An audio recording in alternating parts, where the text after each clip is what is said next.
Ah, and there we are. Welcome, everybody, to a bit of a different episode of Gateway. You'll notice that we're down a player, as Lanny Pator mentioned that he was going to be out this week. So we're going to be doing a session with a little bit of a split party.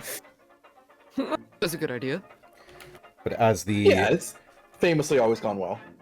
Look, the runaways are quite familiar with being separated in some certain occasions, so without the watchful eye and the quick reflexes of the Apex, we can only see where the rest of the runaways will take their adventures. And we may or may not get a glimpse into what Apex is doing. I have some plans. Look, we have our charisma factory back. It's fine. Charisma factory? It's true. What do you mean? That's what we call you behind your back into your face. It comes out of your vents like smoke. Your body is a machine that produces Riz. Wow. Like the Thank Rizzler. you. I will take that as both a compliment and an insult. Excellent. There Your he is. body, The your body is a machine that turns combat encounters into non-combat encounters. Ah. If it depends on my mood that day. Are we fighting or are we best friends? Which one? We might find out. But before we do, we should probably go around the horn and introduce our players here, starting with Caitlin Elizabeth. Where can they find you? What are you up to? Oh no. Hi. Hey, hello there. My name is Caitlin Elizabeth. You can find me all over the internet at Boobs McBalrog. What have I done? Immediately going to my social media to see what I posted. Go Loser Ranger is a show. I think I'm in episodes 19 and 21. I voice Akane Yamabuki. I'm reading this straight off my socials.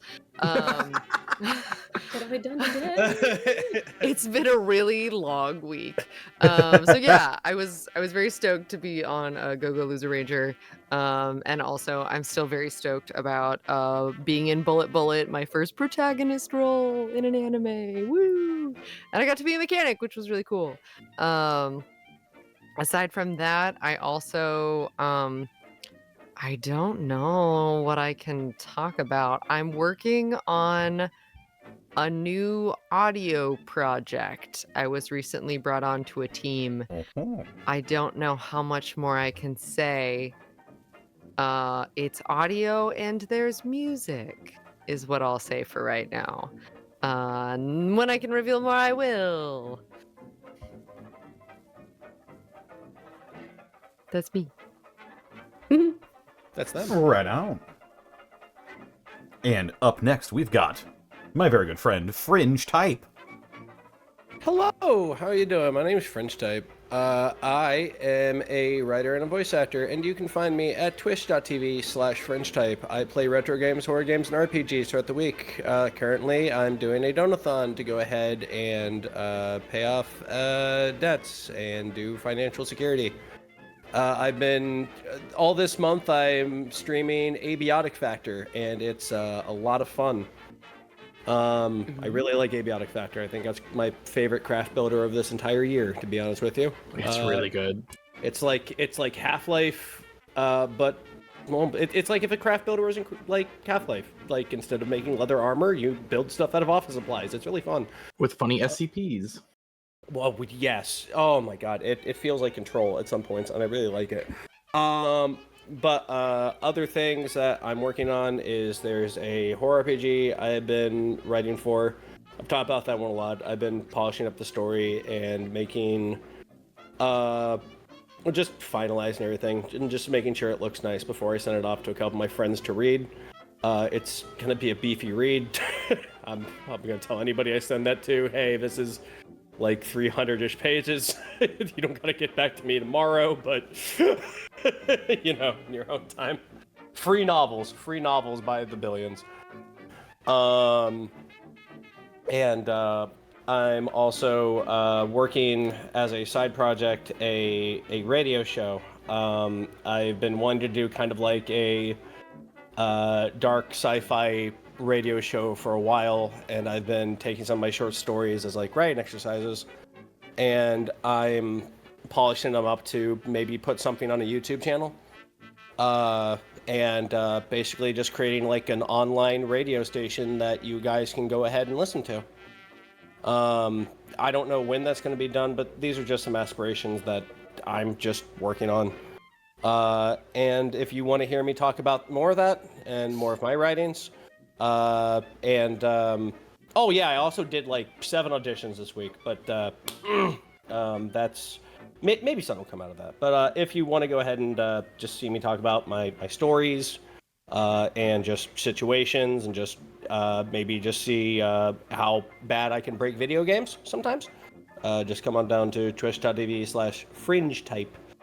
And I will be sure to do my utmost to make you laugh and smile down there on the thing. I've been streaming since 2017. You think I'd be able to go ahead and show myself better than this, but you'd be surprised. Twitch.tv/fringetype. That's me. Figured I'd have a spiel by now. It's all good. I still don't know how to end streams, bro. Like I'm just like, and goodbye. Well, you could just say nothing and then hit the stop streaming button. Give him the Irish goodbye. Keep everyone guessing. Just stand still, have my scientist point at the ground, and then just You just clear your throat and say, right, and then end the stream. Don't even raid anybody.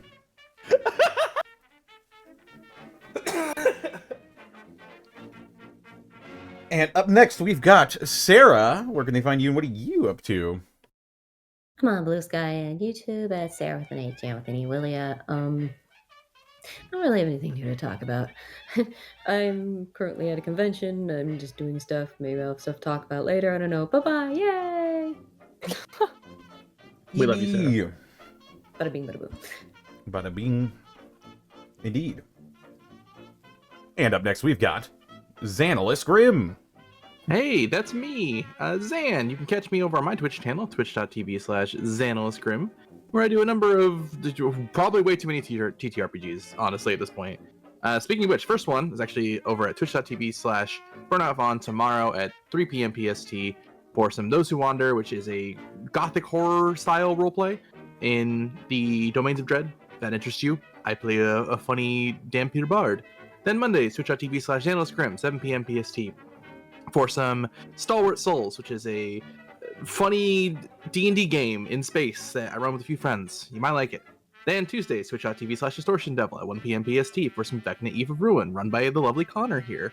Then Thursdays, twitch.tv/Montyglue at 7 p.m. PST for some Dungeon of the Mad Mage. We're really far and deep into that module.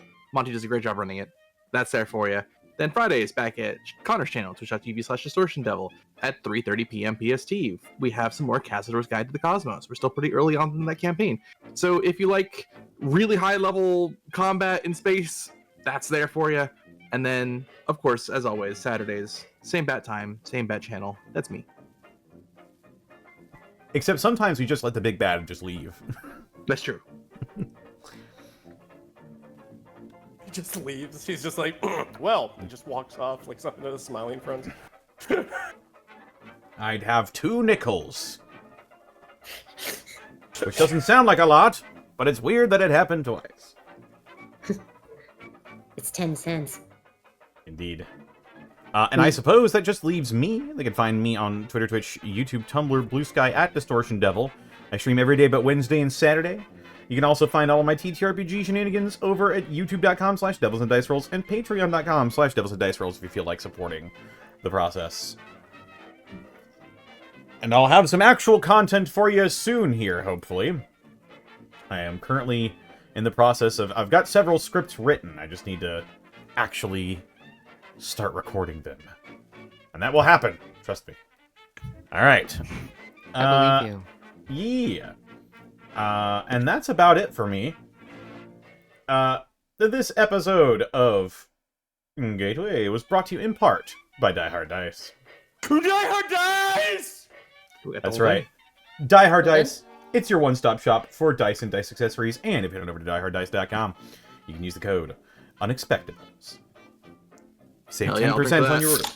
Oh yeah, brother! As well, check out our merch store. We've got all sorts of fantastic designs that can become all sorts of fantastic products. With some more planned. So stay tuned to our social medias and our Discord for more on that as details erupt. We also couldn't do this week in, week out without bits and subs from viewers like you. From people such as Kale Ward, thank you for the 37 months, 1 million years gateway. Hell yeah, I'll drink to that. Oh my, Oh my God. what the, how again? Your scenes are gonna be real short. You're gonna have to piss so much. Just drink 4 sizes of 6, Caitlin. No. I've I heard love of his canned name, sound just effects, but this is crack open. ridiculous. I love his name open like 6 cans of something just to drink. In my Christian stream. Hell yeah, Sarah. It's I'll more drink likely that. than you think. No. Stop. How? How do you have that many cans in your direct vicinity? Excessiveness! Wow. No, that's that a- one was me. Wow, that's a great. Wow. That's a great proposition there, Caitlin. I'll drink to that. What the fuck, y'all? Please, we're gonna run out of like whatever metal cans are made of if you keep this up. Aluminum. Aluminium. Yeah, that's the one. Aluminum. Wow, I even thought it, but was like, what if I'm wrong? What if today's the first time you forget it for real? Forget it in front of all these It's people. alright. It's alright. Yeah. We can all drink to that. No, stop. Oh, what the, dude? Why? Hey, you should have seen Theo on Tuesday. His ass actually opened 7 cans of LaCroix. Wait, what do you mean? What do you mean actually? Are these not real? The last 2 were a sound bit. The first 2 were real. Oh no, mine was real. I'm here just processing. But please continue. Does your processing sound like this? Duh, what? The cannoning is upon us. Wait, it's, that was a lot of sounds out of me just now. It's because you said cannoning, and I'm like, I fucking hate my brain right now. Is this your I canon guess it's event? a canon event. Nice. Speaking of canon events, are there any more bits and subs? Yeah, Tribal Borns, Please that you're the continue. Save me. 1,050 I bits. almost leapt to my mini fridge with like in a fit of joy. Like, I Oh was my like, God. hold on. Chat. How dare you? You don't hear any can opening. How could you? But we do. All of us hear it. Again and again. Monty's Squishy Sponge, thank you for the 10 bits. Oh. Bits for the party Oh. split. Oh, That's a Solar name. that'll keep us Yeah. alive. Solar Misfit, thank you for the 100 bits. Your Lancer one-shots have lit a fire under me to create robots again, but today, there's a different post-apocalypse. Now Apex free! I am glad you like Lancer, but I don't think I'll have made Lancer until I can get old Cletus in a battle frame. Balrog. What? What? I understood just enough of that to be alert. Yo, speaking of tabletops, dude, did you hear about Sword World getting a translation to the West? I am so excited. I did not hear about that. I'm so excited. Oh, crazy stuff. Wild developments. Not Dante42, thank you for these 64 months. Hey, I made it live for a few minutes. Back to kitten time shortly. 1 million years gateway. Indeed. And with that, if and we're ready for it, let's go ahead and dip into tonight's episode. Cheers, man. I'll sit here tentatively. Right? Yeah. I'm like now afraid of every like soda can opening for any quiet moment. like there's the slightest pause. It's like, yeah, I'll drink to that. It's fine. I'm fine. I only do it at the beginning and ends, or on breaks. I don't do it during the session, so you're I safe. don't believe you. Fine. Well, That sounds okay. That sounds a whole lot of like just your like a problem with you. That's yours, Caitlin. Can't stop us from having caffeine and All right. alcohol. Can't stop me. Can't stop me. Can't stop. I'll be there in 15. Won't stop.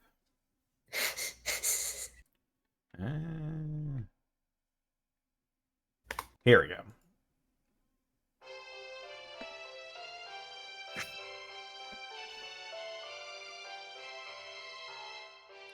When last we left the Runaways, Apex the Wildman, Cynthia the Nurse, Louise the Scavenger, Alvin the Mechanic, and Theo the Combat Medic, they were continuing to investigate the areas around the Emerald Acropolis after the mutated cicada attack.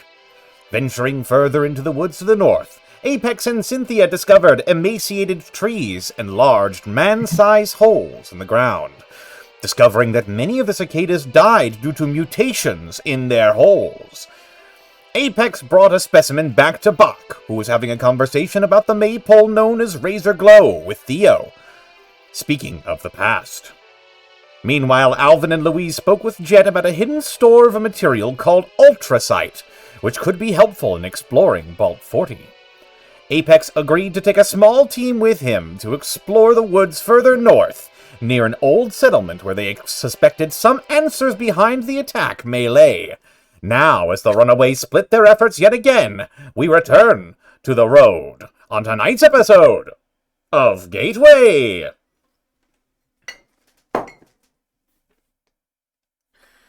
Cute Louise running wildly away from Cynthia with the car keys going, nope, it's mine now. I drive.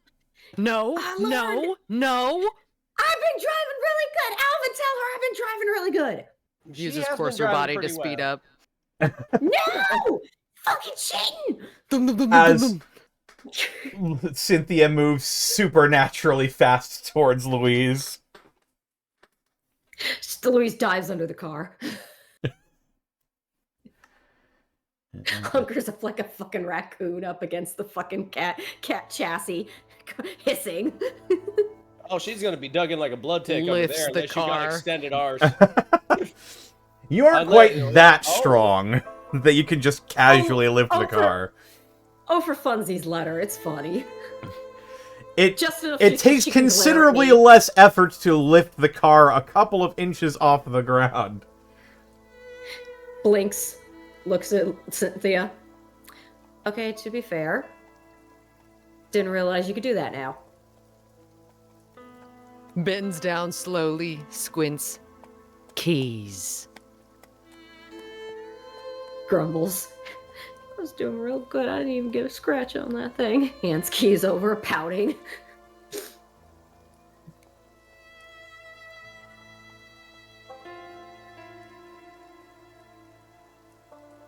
All right. Yeah, she's right. She's right for that one too. Not really much of a scratch. There's a couple dings here and there, but I got them fixed up. And then of course Cynthia just gets in the car and closes the door. What? I'm a mechanic. This is what I do. Holds What a damn holds one arm out from under the car. Urshan, could you just pull me out, please? Oh yeah, here. Take my hand, Yep. and I will just casually extrude Louise from under the car. Y'all mind if I ride shotgun? Nah, by all means, man. Sit next to the car, usurper. Cynthia is readjusting her seat and all of the mirrors since, you know. It takes a little bit of getting used to once again, but once you're back in the seat, it feels like home once again. Apex had bade you all good luck and skulked off to the Acropolis to prepare for his own investigation along with Follows Chalk and the two Death Claws. And as such, both of them have left the party. For now. Do-do-do-do-do-do. And so, as Apex takes his own little contingent to explore the settlement of St. Jacobs, that's a tale for another time. But you four have goals of your own, and with that in mind, where do you wish to go? Alright, so last week you said we were going to go ahead and make the jump from Emerald Acropolis to Greystone over to the Science Center and then back to the Acropolis? Is that what you said? I think believe Greystone so. is the closest. Yeah, it was going to be Greystone and then take a wide arc back to go to the Science Center. Did we... Oh, yeah, because we were just going to convey messages. Yeah, that's right. That's right.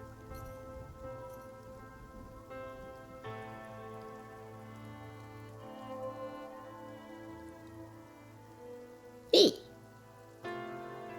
Alright, so your first stop is at Greystone, then, correct? Yes. Yep. Alrighty. As we kind of hit the road. Say, Cynthia, mind if I ask you a few questions while we're driving? Doesn't bother me none. Do you need anything like, I don't know, microfusion cell, radiator core? Immediately starts doing the, like, patting the pockets and like, arms and stuff. I don't think so. I don't actually know. That's a little concerning. You got like a half-life or something we got to worry about? You know, that's gonna be a question for our last stop of this trip, because I actually have no idea.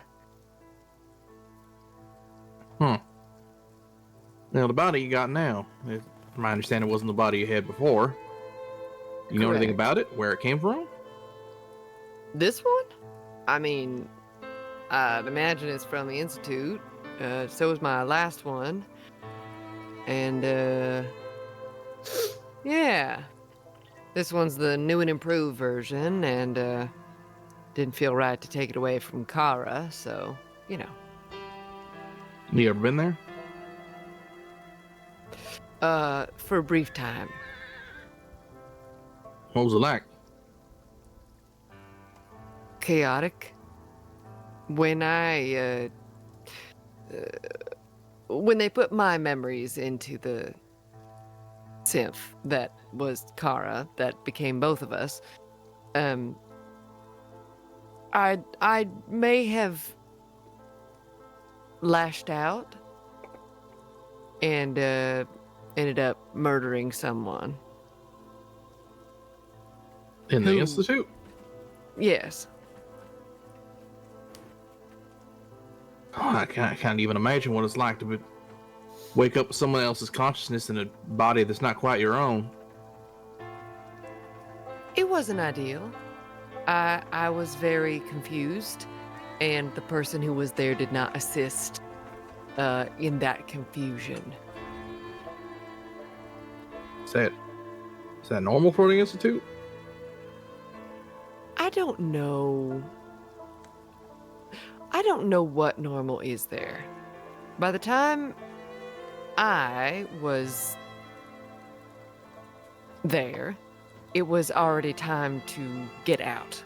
There was no time to take in a whole lot of the Institute and what it was and how it functioned.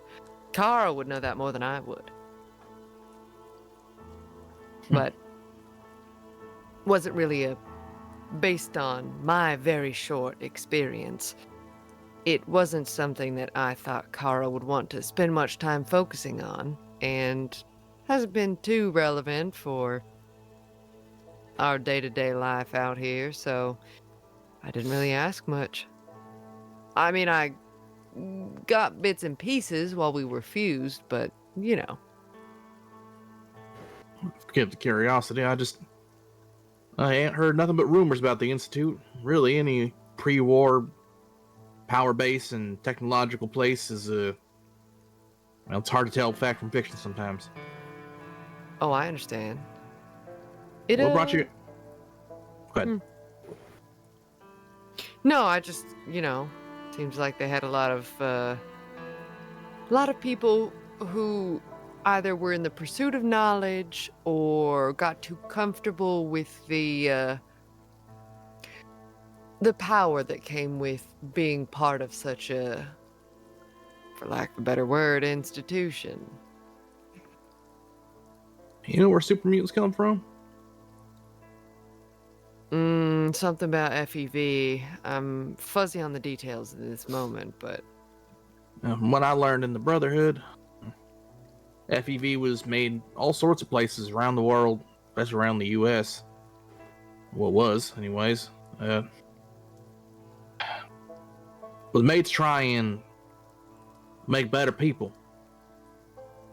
I think some people who get a hold of FEV still try to do that. I'm curious why people made synths. What was their purpose for it? Well, I haven't much thought about it myself, if I'm honest. I mean, you look at people like Mr. Dalliard, and, I'd imagine it's assistance, companionship, things that they couldn't necessarily get out of their fellow humans. So, I don't know. I suppose they must have had some kind of a functional purpose, doing dirty work they don't want to do, that kind of thing. They didn't tell you this purpose? For me? Well, I think Kara had some protocols and whatnot in place, but they thought that some of them would continue when I was put in. However, she stayed behind and I sort of overrode some programs that were there. So I don't really know what she was made. I have an idea, an inkling of some things, but I broke them pretty much as soon as I got in. Forget the curiosity. I'm just trying to make sense of everything. I understand. Oh, what brought you into Kara, you said it was? Kara, yeah. What brought y'all out here? Long way from the Commonwealth. Dave. Dave was the scientist who was working on, well, with Kara. One of the scientists, I should say. And he made Kara, and there was the effort to implant me, my memories from, before the last battle that I had, so records say. And yeah, this version of me is out roaming the wastes over 200 years later. You remember much? Time before the bombs? That's all I remember. I mean, of course, the time I've had now since I woke up in the Institute, but my life just ended. I mean, I had up until I, downloaded myself as I was back then, but wasn't really anything, yeah. After that, it was just waking up at the Institute, having Kara also in my mind, having that horrid man be there. If you don't mind me saying, you seem pretty well adjusted, all things considered. Well, I was a medic for the war. I'd seen enough combat and all that. I don't know. I kind Sure, of but grateful that I'd at least had enough experience in combat and on the front as I did, and feel as though kind of come to a point of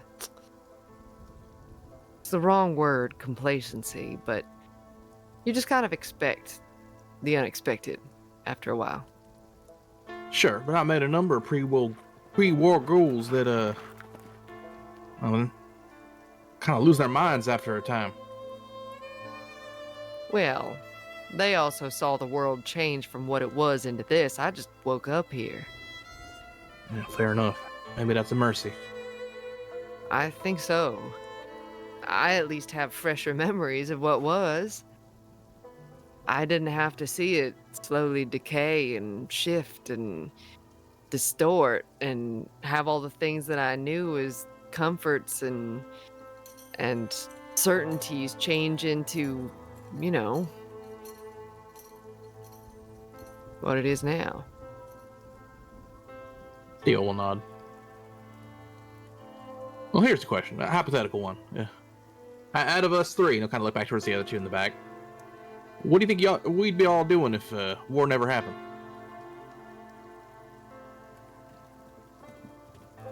Kind of looking for Cynthia to answer what we might be doing if it was still pre-war. Well, I think Alvin would still be a mechanic. I think Louise. What would you have done, Louise? I don't know. We asked you. Don't you try and put this on me. She's looking very interested in Cynthia's answer. Well, it's got to be something with some rough edges. I don't think you would have been. I don't think you would have been a school teacher or nothing. Hand to heart. How dare you? I'm a versatile sort of person. I think those little kids would love me. I think they'd love how you can ricochet a bullet off of one man's skull to another. There's a lesson to be taught in that, too. Mm-hmm. Physics. I think, well,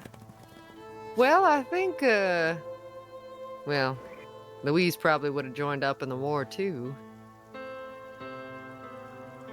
Well, I mean, I Theo? probably would have been of some use. More than little, I think. Mm. And Theo, I don't know enough about you right now. It's That's kind of fair. hard for me to say. That's fair enough. Trying to be an open book, but there hasn't really been a lot of time to read, I swear. Fair enough. That being said, I kept finding these old magazines, some called Golf. I don't know, it always looked interesting to me. Entire sport based around having a good garden. You know, I think we met. Who did we meet that seemed to have a whole religion about golf? Oh, Tapawingos. Very good. Yeah, What? Tapawingo. Oh yeah, there's a whole religion about it. The great hole in one in the sky, I think it was. The whole I one. can't remember. The first I'm hearing of it. Oh, it's. I mean, it's an experience. I can't quite remember where they were stationed up. No, they helped me with my But- stitch work and my leathers. Yeah. Theo, No, go they ahead, were a lot. go ahead and make a smarts roll. Just because you may know about this. Come on. Roll low. 9. 9? Okay. You've heard rumors about a group of tribals that have taken a golf course as their new sort of home grounds. I see. You're aware that sometimes they will deal with outside settlements, but that's about all you know. I mean, I've certainly heard of ruins at old golf courses, but kind of hard to tell between that and, crater in the ground at this point. But, thanks, Cynthia, for answering my questions. And, you have any questions for me? I'm, like I said, an open book. Well, now you said you're with the Brotherhood, right? Most of my life, yeah. How'd you get wrapped up with them? My brother and I, we got saved as orphans. Can't quite tell you what happened to my parents, but one of the first memories I have is my brother picking me up and seeing the flag overhead. They took us in, no questions asked.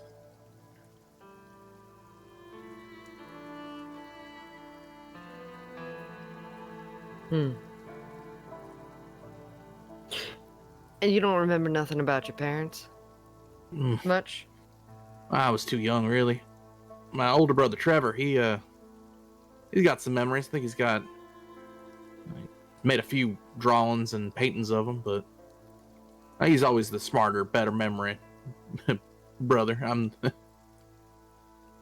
the one they send out in the middle of the wasteland to find stuff. Trevor, he stayed inside the Brotherhood. Brain too precious to lose, as it were. Funny how that works, right? Yeah. Trevor's a good guy. Gets on my nerves sometimes, but what brother doesn't? What does he do now? He's a scribe. He actually made me this little thing, and Theo will pull out what looks like basically like an Etch-a-Sketch, but you can kind of draw on it. Oh. Yeah, he knows I like drawing, flora and fauna wherever I see it, so rather than trying to hunt for paper, he made this little thing for me. He likes making bits and bobs and researching old tech. And he's doing what now? He's a scribe inside the Brotherhood. Sort of mechanic, sort of historian, I guess. What else he worked on? Well, lots of stuff. There was a project I was a part of called Project Aqueduct. A pretty sophisticated number of parts that were needed to move water great distances over land that doesn't want it moved. He was one of the chief architects behind that. Irrigation systems. Yeah, that's the one.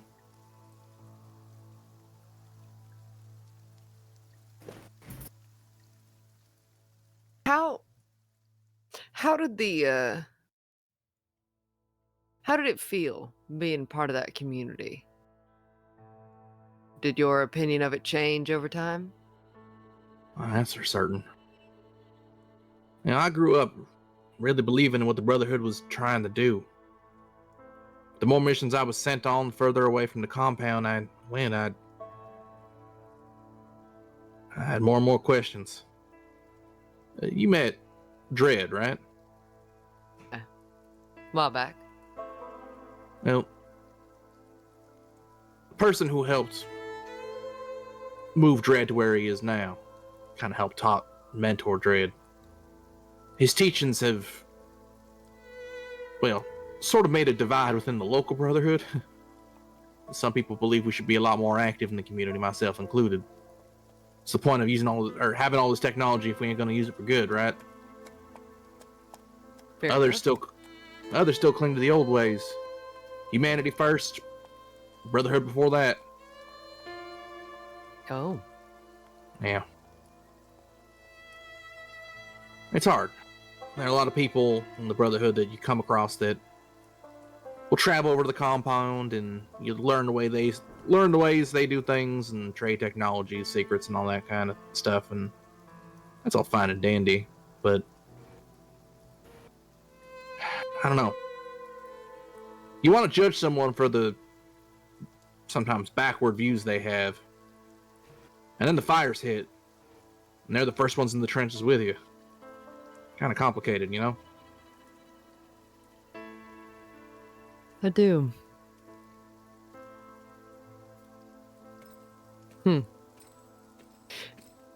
And,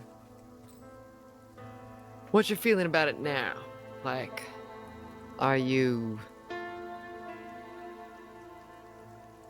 still feeling as complicated about it? Probably more so than I ever have, to be honest. Seeing what the runaways do, y'all do good. Y'all make changes. You don't just take down power and try to assume it yourself. You try to find what's best for the community. And I truly think that's the way forward. I want the Brotherhood to be better than it is. Not more powerful. That comes, it comes, but I want it to care about the people around it. The way I do.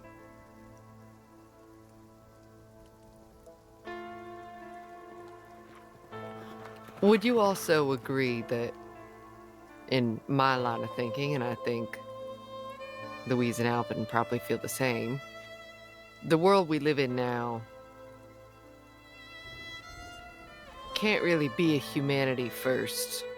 It's got to be a whoever's left first. As in, if you're tough enough to survive the waste, why aren't we working together to make it all work? I mean, that's idealistic, I'm aware. But I don't know. Society in the old world made it work. Even with people that had less than ideal ideations of how to do things.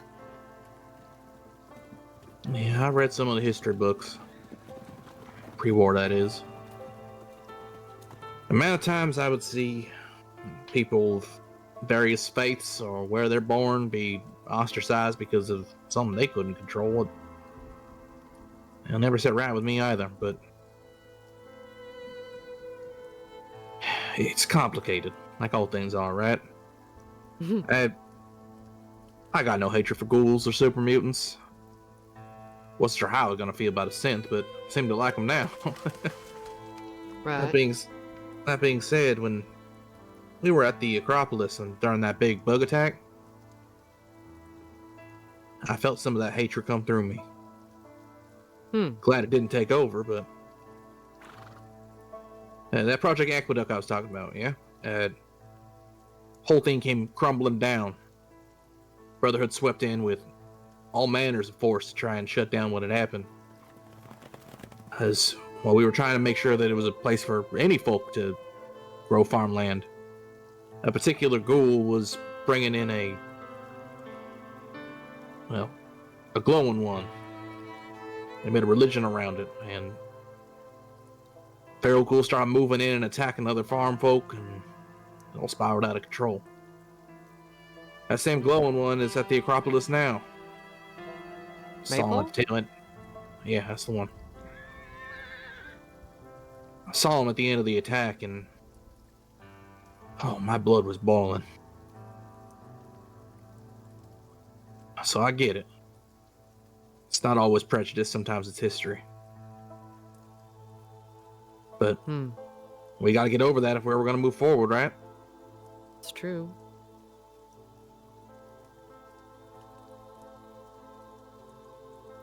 Anyways, I don't mean to talk your ear off about ancient history. No, it's good to know. I know Johann has an effect on the ghouls around him and everything, and I guess we don't know how it is for those that are away from him for a long time either. Is this a permanent effect? Is it It's something I've been worried about since we found out about these abilities. Well, guess the only thing to do would be to test it out, right? Fortunately so. I'm more curious who Johann seems to be collaborating with, I guess. I don't know if I'd call it that. What's your thoughts on it?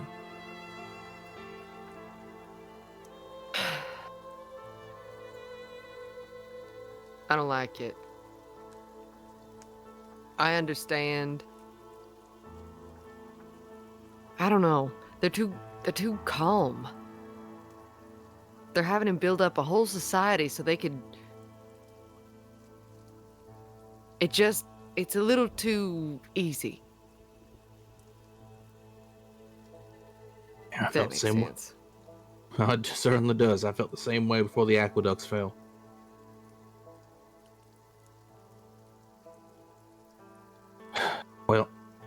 the very least, Johan's got some good friends looking after him.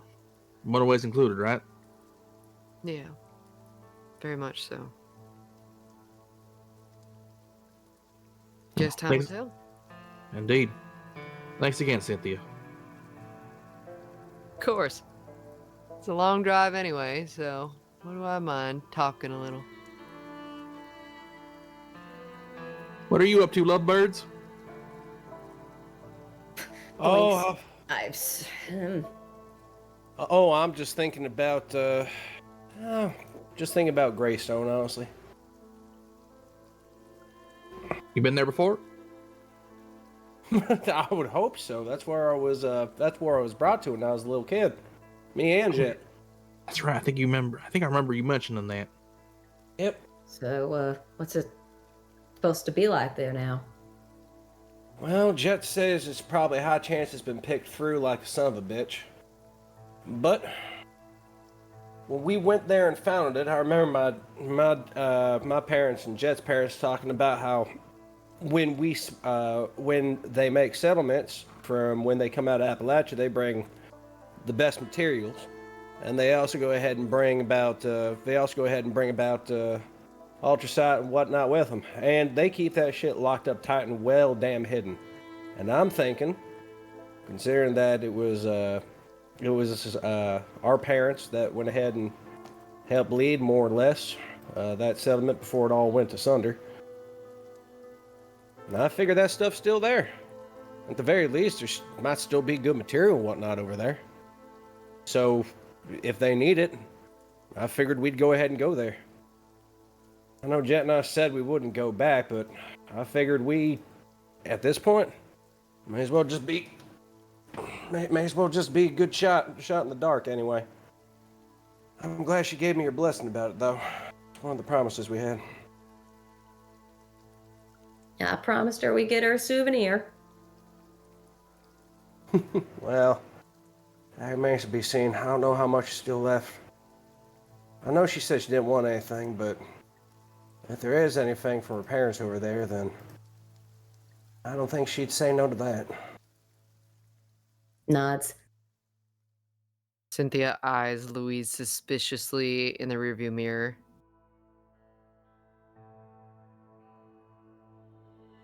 Hmm? You and Jet buddy now? It's like, well, I managed to be bestest friends with Kara. I could probably do the same with Jet. I'm quite good at that. Trademark grin. Kara short circuits somewhere in the science center.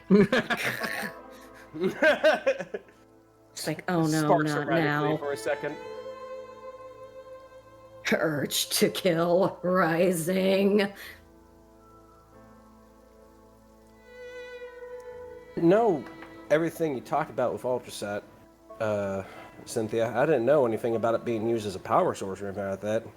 I remember we made good tools and arms and whatnot out of it. The which one now? Ultrasight. Ultraset. I'm drawing a blank. It was the blue metal I was talking about that we want to go to the Greystone to see if there's any deposits or anything. Blue metal is what you should have said. I can't remember the name of anything. The bug war we recently had is scrambling my brain a little. No, I'm that's also a fine. little worried about how many of those are left out there, so I hope you'll forgive my mind for it wanders. Oh no, that's no trouble at all. Should we be worried about the amount of radiation this stuff might have? That would be a concern for you all, but not for me. Well, I don't know. If you got some sort of radiated core, that can mess up the gunk works on your half-life as well, assuming that's how you're ticked.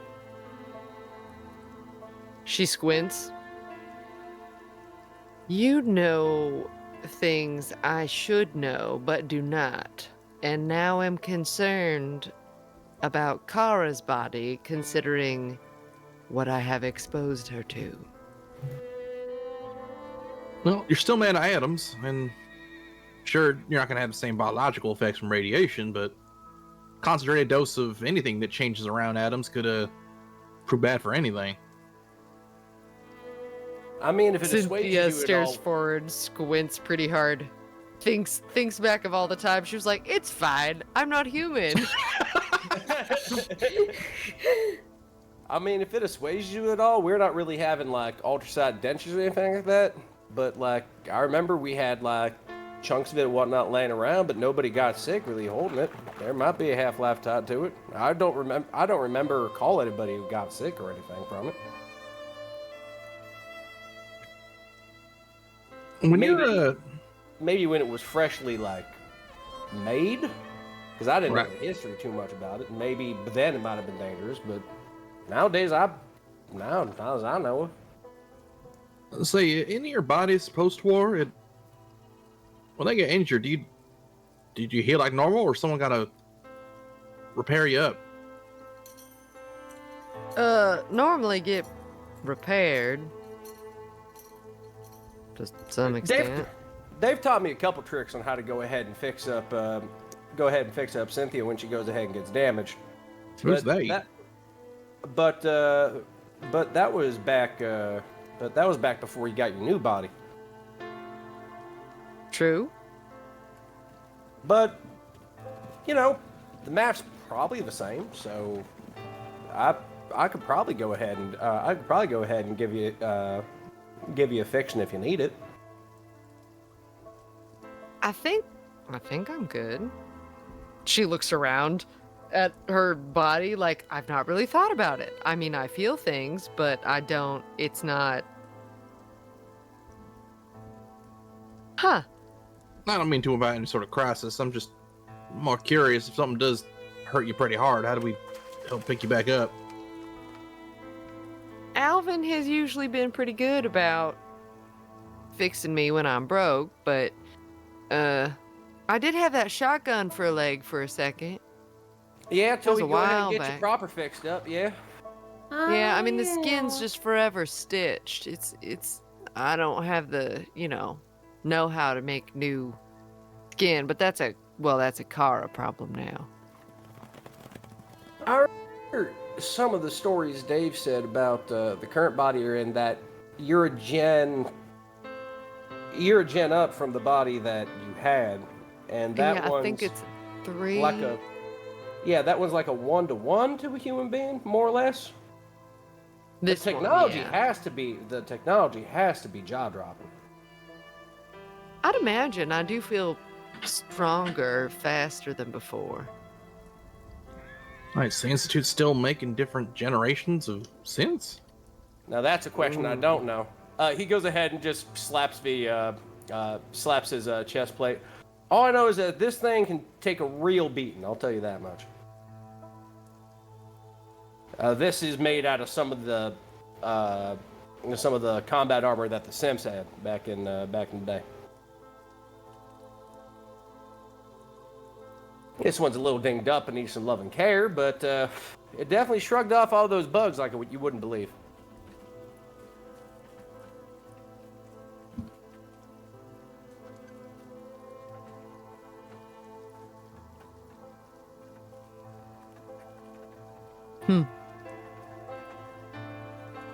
How far? I was gonna ask, like, it's like, how far are we? Are we there yet?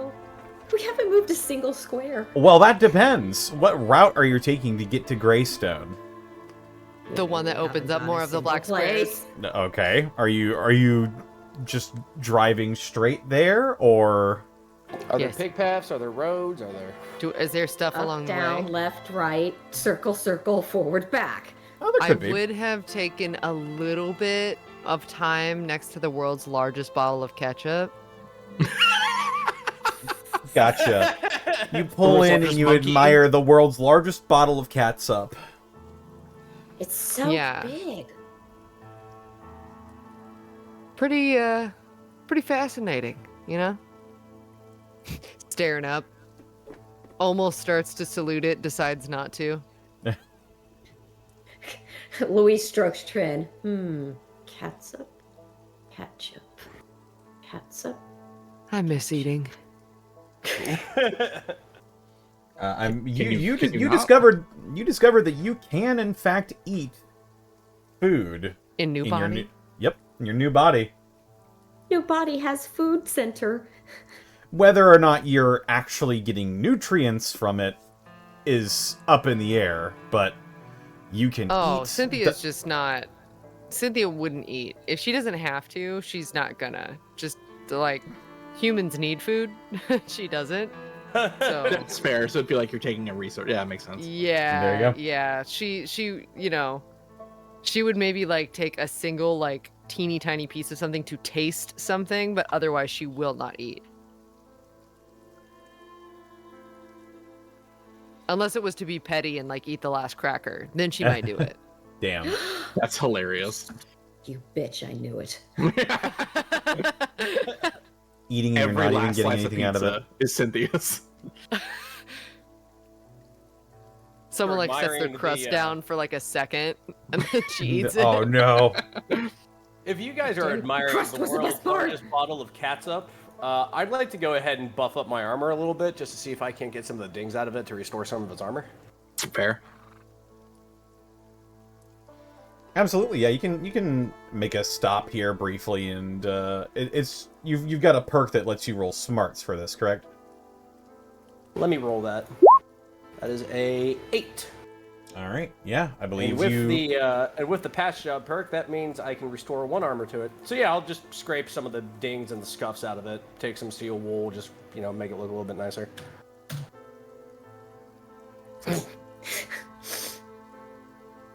Hey, French. So much gunk. So much gunk. Yeah, what's up? Hey, French. Louise is gonna, like, when you finish that, you're gonna feel, like, press up against your back, and she's gonna wrap her arms around your neck and sort of hug you real close and be like, "Hey, Arshan." Yeah, Sarshan. Grins. Got a little favor to ask you. Does that thing where she, like, walks her fingers up on your shoulder. You know what I mean? Yeah, yeah.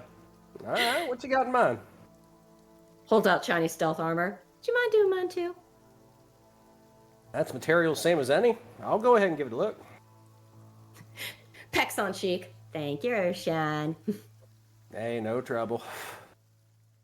I'll just affix my armor. Give it a little flick with my finger to make sure it's still stable. Yep, that looks half a center. All right, how do I work with this very odd armor? Well, that's a 12. Thank you. I restored 2 armor to it. Yeah. Oh, yes. Very good, very good, very good. Thank you, thank you, thank you. Oh, this screws loose here, and that is... Oh, that's an easy enough fix. That's a little stitch job. You'll see him pull out, like, some fabric and, like, just a needle and thread. That's kind of... I'll put it on the inside, so that way you don't have a... There's not, like, a patch of cloth just running around. Thank God I learned this from the Tapoingo people. And in, out, over, under, stitch, pull. All right. How's that look? Looks at it, nods, smiles real wide. Somehow manages to appear in front of your face, her face completely upside down, and give you a smooch on the forehead. Which she really shouldn't be able to do unless she was, like, kneeling on your shoulders, but whatever, it's Louise. Wonderful. Arshan, you are a gem. Hey, no trouble at all. No trouble at all. Hey, Theo, Cynthia, you got armor for me to look at while you're admiring the world's largest bottle of ketchup? Isn't it While ketchup? still looking up. Probably. Just pondering the ketchup. Pondering the world's... Place the box. I'll take a peek at her. How about She's you, just Theo? like T-poses since the armors are on her. Oh, right. You have any damage to your armor? I don't remember. Let me look at my sheet. It's at 19 out of 20. Ah, cool. Damn, Because that's right, you got the good shit. Yeah, it's true, I do. It's 'cause you're a synth. From what Dave taught me, as long as Cynthia has 3/4 of their armor left, I get a +1 to fixing up Cynthia. So here's for Cynthia. Rolling the dice. That is a 15. Oh my Very nice. goodness. So, So I yeah, think my restore- armor is healed? Yep, your armor is all patched up because I can restore 2 armor. I will say your repairing Cynthia is a bit different. Mm-hmm. As all of the armored like plating is set beneath your skin, Cynthia. So you've got this like flexible material that is laid just underneath your skin that can resist like small caliber bullets and blades and whatnot. You are not really much of a machine anymore, however. Mm-hmm. But you do have armored clothing and things like that. Things that Alvin there I am, can I'm in back. fact Okay. prepare. Okay. So that I would say that the clothing, the armored clothing, is the thing he probably needed to prepare. Then. Right. Or repair. Correct. You're Okay, I not can you're do not that like with. you're not like sitting on a table and allowing Alvin to like dig underneath your skin. Rip my skin off. Yeah. Yeah, you Okay. figure the only one who would Not have today. specialized knowledge to be able to do that would be Dave, and he's currently chumming it up with Dr. Hal at the moment. So because she's a new generation, could I just argue that I don't have the +1 to fix her anymore because she's a new generation synth? Oh, well, as a Generation 3 synth, Cynthia heals naturally, like a regular human now. You are crazy! You are like Star Trek tier! That's amazing! We. Data didn't have the abilities you do. Wow. Data. I'm cool. I'm cool. That's also terrifying because that means the Institute has a lot of these. Yeah. But you're not in the part of the world where all of this is happening, so that's up to the lone wanderer to deal with. That's up to the Howard of Todd. True. From Vault Todd. Instead of number, it just has Todd's face. Could you imagine a vault door of Todd's Howard face? You see Todd Howard wearing a vault suit on the back of it. It's got Todd Howard's face on it. Welcome to Todd. I mean, Vault Todd. It's just like a regular vault, except Todd Howard's there. Hey, how are you? They all have they all have leather jackets. Theo, you need your armor looking at, bud? Theo's kit remains remarkably undamaged since he's first kind of joined up with the Runaways. But Theo will be kind of just sitting off in the distance, kind of his feet hanging off the side of the car, just staring at a full dose of Med-X. He's just kind of playing it with kind of contemplating over it, but he doesn't seem responsive. As Cynthia is getting fixed by Alvin, Louise will clock that and sort of just hunker next to him.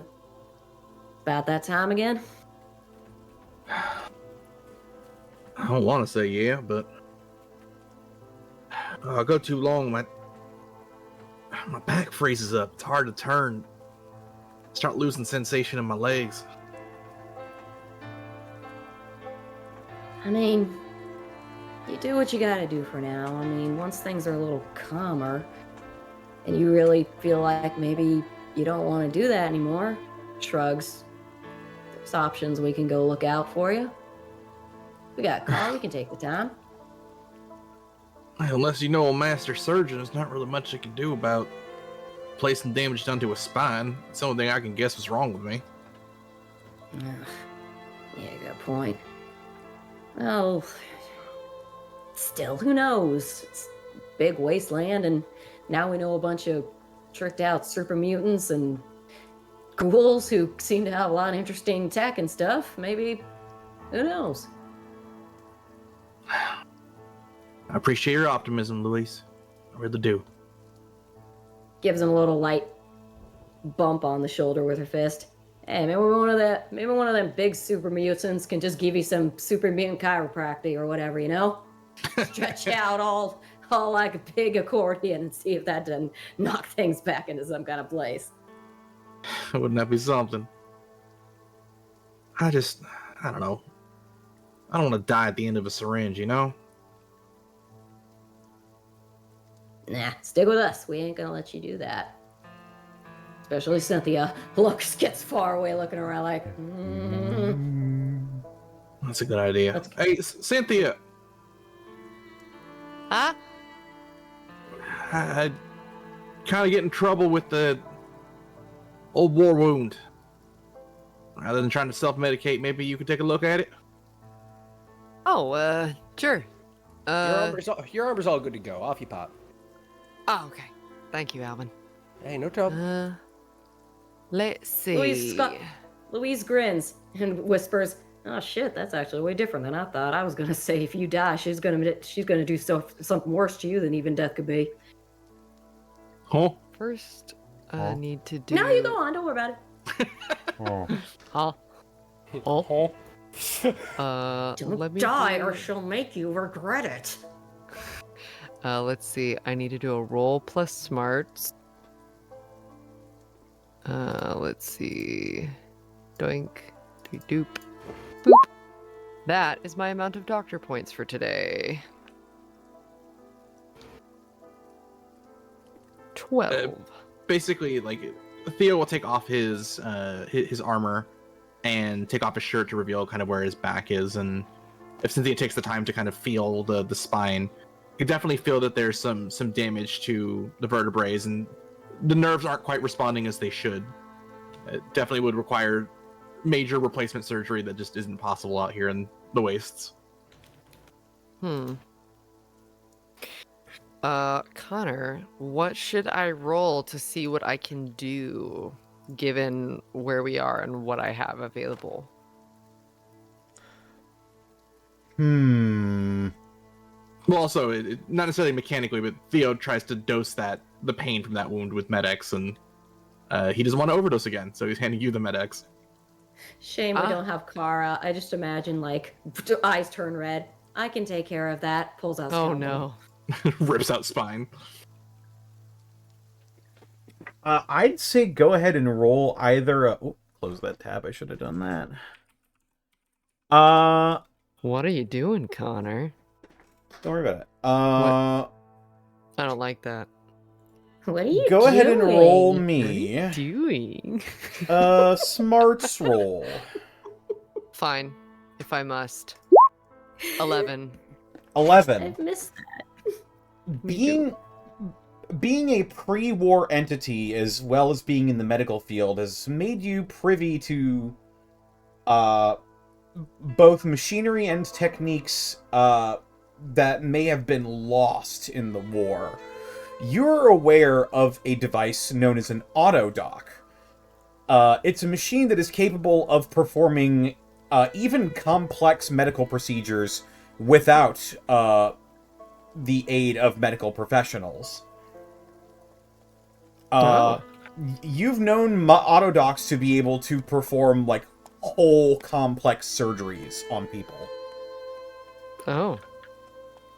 And the entire process is automated. If you could find one, that may have the capability of fixing Theo's problem.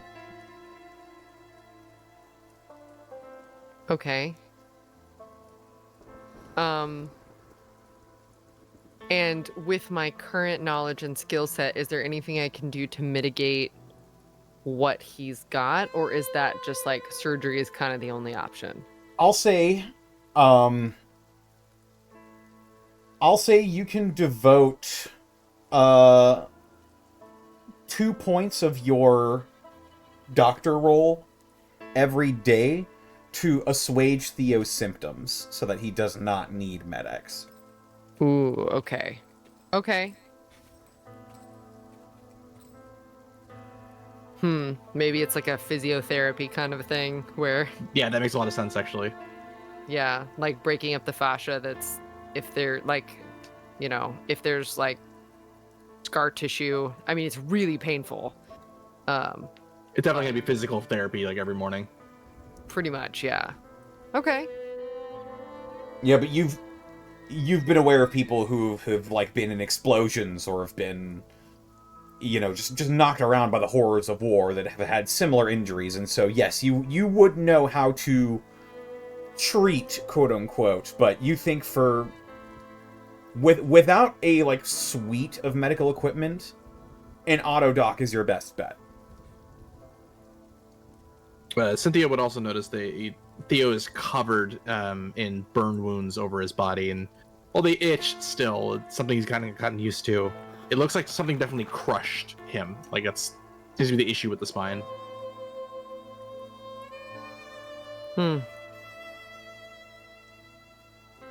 Now your anger with Maypole, was that a direct altercation?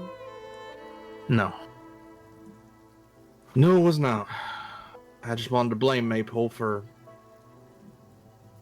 Didn't even seem like they fully knew why they were there. Just feral ghouls thought that they were something that they weren't. Maybe, I don't know. But the only times I saw Maypole on them farmlands, they were running away, scared just as I was.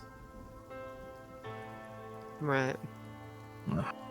Every part of me wanted to hate them, but it is what it is.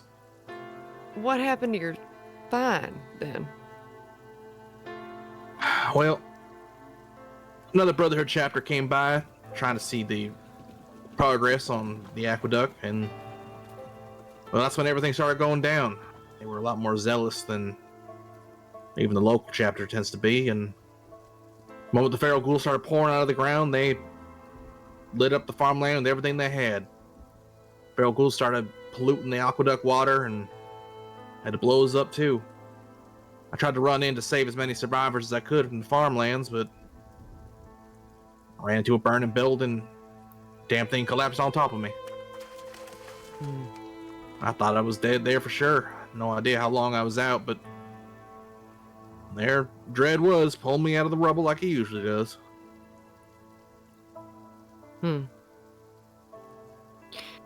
Well, I can tell you need surgery. And I can also tell you I can't do that here without any equipment. There was these machines called autodocs that capable of very detailed surgery. If we could find one, I think they could patch you up close to better. Obviously not good as new, but that might be something to take some time on. Look for. Autodocs are pretty rare though, no? Well, of course they are, but it doesn't mean they don't exist. True. My understanding, Brotherhood fight with the archers took down the one that my local chapter had. I don't know if they still have it. I mean, why not try if they do? True. Yeah, you remember there used to be one, but you were forced out of your previous installment, so. Well, I appreciate it, Cynthia. I'll try not to use these unless they're needed. You know, put away the Med-X. Well, and I can help you. I do know some physical therapy that might help, just so you don't feel the itch to use that. Physical what? Physical therapy. It's just hold still and try not to punch me. And she like starts working on an area. Cynthia and, like, gets her fingers in deep into your muscles, and it hurts. Like, for a few moments, you're fighting the urge to yell out in pain, but when Cynthia's done, you feel a bit better, a bit looser. Damn, is that some of that pre-war medicine? And post-war, I mean, it still works. But, yeah. True enough. I do feel a bit better, even if in the moment I wanted to bite you. I did say try not to punch me, so thank you for not. Thanks again, Cynthia. I owe you quite a bit. Well, say that for now, but try and hold on to that as I'm gonna have to work on it pretty much every day for a while. Well, fortunately, I'm used to pain. Yeah. Oof. Whistles. Surprised your back ain't black and blue. You want me to work on you next, Louise? Starts coming at her with her hands up. Runs. Urshan, save me! Immediately Hide starts behind doing him. the courser run. Oh man, you- I'd love to, but Have you ever seen people with like enhanced reflexes in Cyberpunk just charge at you? Yeah. That's what exactly Cynthia's Latches doing. onto Alvin. Latches onto Alvin's back like a crab. Nope, you ain't taking me without taking him. Just tackles them both. honestly, it does. Why am I dragged into this?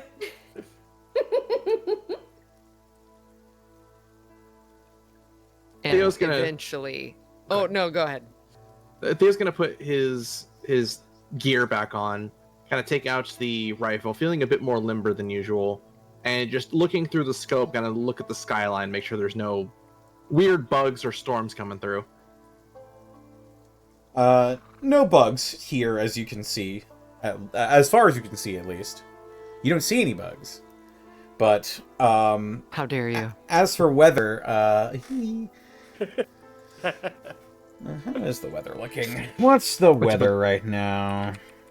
It's a Bethesda setting. There's always Are bugs. you really looking at what St. Louis is right now? No. I've got a randomizer. No, fair. Yeah.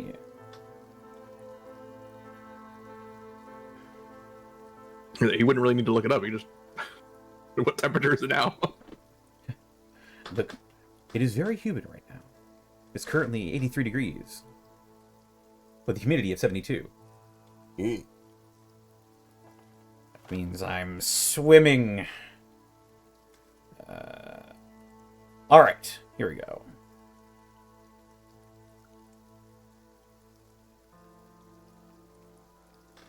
Today's weather.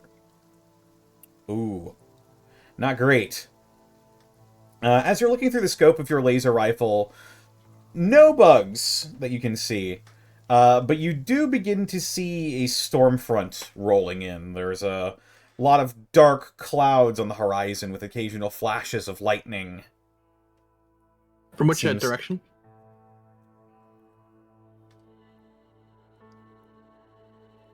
It is currently coming in from the west. So, Hey, you three. Looks like storm's brewing. Coming in fast from the west. Okay, I think that's time to go then. Extricate self from pile of bodies. Yeah, that's good. Nice, we got a car with a hood on it. Oof. All right, we gotta go ahead and beat feet then. If we're lucky, we might be able to go ahead and reach Greystone 4 hits, or we might be able to go ahead and seek shelter up somewhere else. Either or sounds good to me.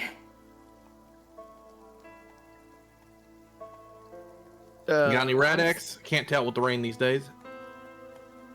Ugh, good question. Checks Why don't her we pack. just get in the car and drive and figure that out as we go? Let's Fair look at enough. that. Jogs after. She does point out, I do have one, as they go towards the car. Cynthia looks at the four of them going, that's great.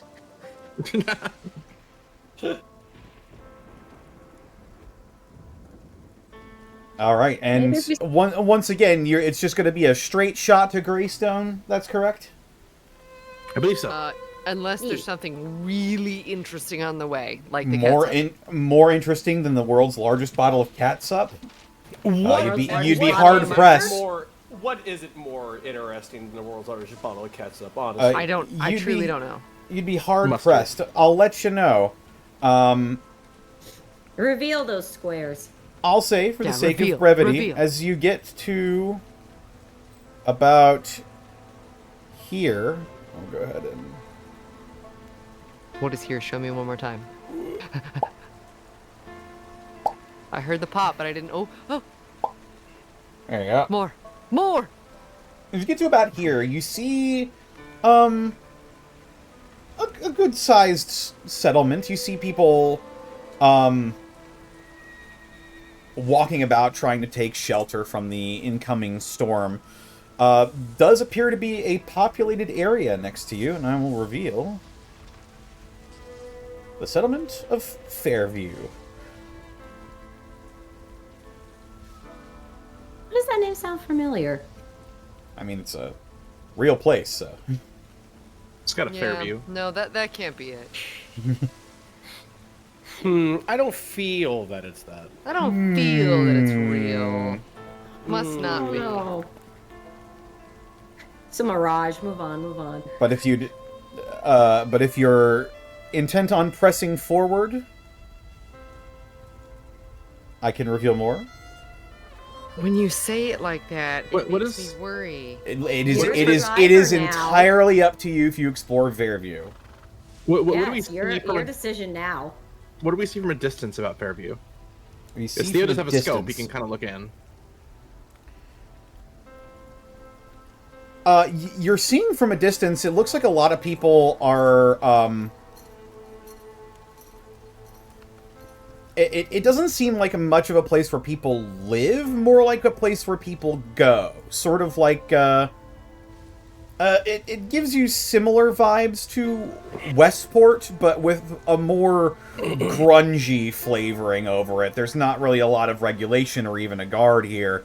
It's just people setting up their businesses, and there's really no regulation on it.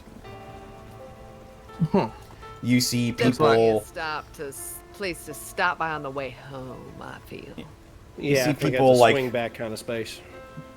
busking food, barking local news. Do we hear anything as we pass? From where you're at right now, you're not close enough to really get in. Theo will report what he sees. Yeah, it seems there's a lot of, blasted buildings that people are either living out of. It seems like... It seems just like a bad place to be, honestly. You immediately get skeevy whenever you drive by. Yeah, I think we're okay for now. Alright. At least we know it's there. Mm-hmm. Have we driven to Connor's house yet? You've Not yet. not been to my house yet. We need to find the two It's on the legendary map. dogs. There's a skeleton with a very long beard and a roller chair. That's the special achievement. Find DM house. And we get two legendary dog companions.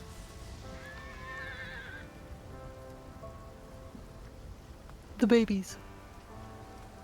Just find Just find a a skeleton with a very large beard. Yeah, exactly. Very large bearded skeleton. Oldest Cletus. Oh He's shit. got a stick. Oldest Cletus. He's got like a stick he's used to draw on the mud that just says 21. 21. Wow. Oldest Cletus, share your wisdom with us.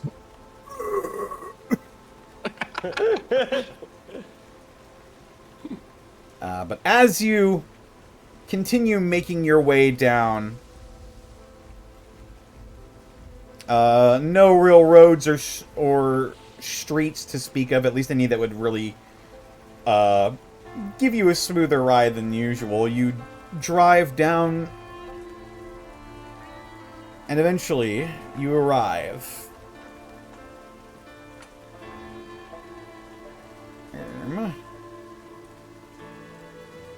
Give me just a second. Oh, that is not what I wanted. Give me what I want. Give me what I need.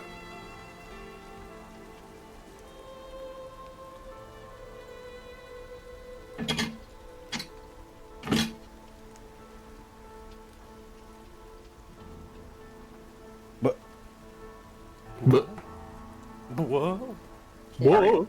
Bull. All right. There we go. All right, there we go. I found it. It's mine.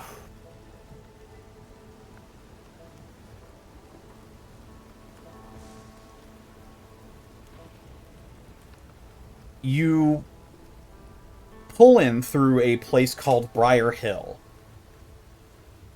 And greeting you is the site of a lot of abandoned construction ware. It seems that they were doing some work on the road when the bombs fell. A lot of it has been abandoned. A lot of the road upturned. You managed to drive around it and over a bridge. And it's just a long stretch of nothing. For the longest time.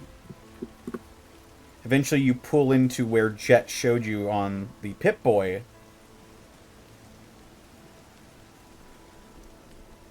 Was the old settlement of Greystone. And as you drive along the street, Alvin, you look out. And you see once large apartment buildings. Probably big enough to fill at least 5 families per building. All leveled. Completely destroyed. Some smoldering with fire as you pull in. The soft embers still stoked through the air. And as you begin to pull in, Louise, your Pip-Boy, goes like this. Jesus Christ. And that's good. where we're going to take a break. Oh, good! Okay. Yippee! You made it. We did make it. And I'll drink to that. God. Oh, I'm going to get a drink. I'll be right back. A soft drink? How A dare you? canned drink? I'm gonna go bathroom. Whew. All right. Well, I hope you're enjoying tonight's episode of Gateway so far, everybody. Gateway. Indeed. Welcome to Greystone.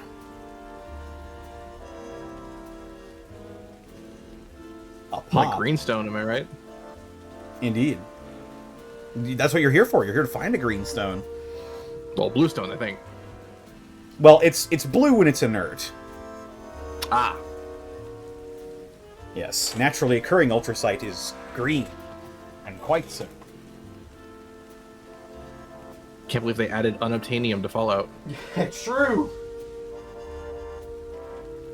Isn't power armor made of, like, some sort of plasteel or something? That's true. But it's not like this does everything. This gives infinite power juice. Oh, yeah. I'm back. Well, I'm back. it's got its downsides. You'll see. Oh, good. Yep. Wait, what has its downsides? Ultrasight. Ah! Ah!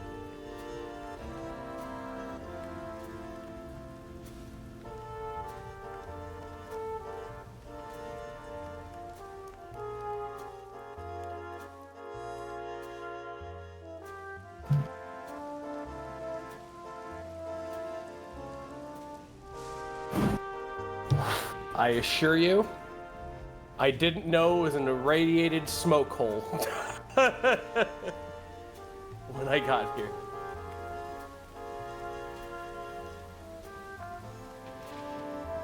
I assure you.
Okay, I'm back.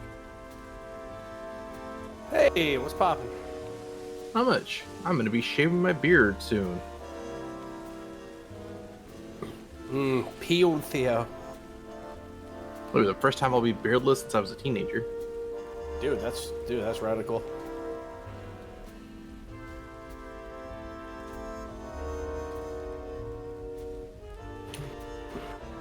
What are we drinking, chat?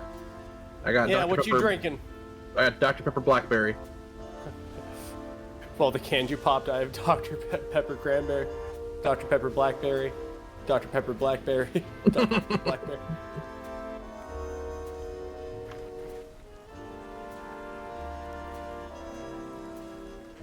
Hey, Dr. Pepper Blackberry is pretty damn good.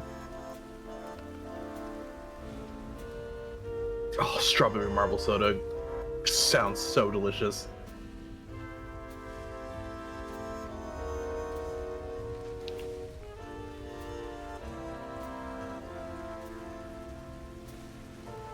Not sponsored by Dr. Pepper, but I mean, if you guys want, It could be. yeah, we're open to it.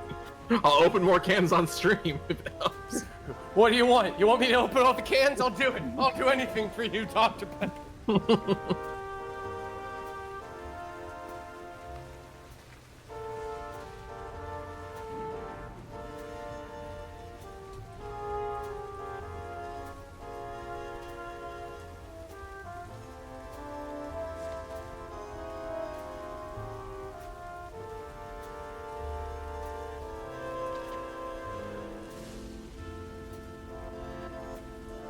You excited to be back at Greystone?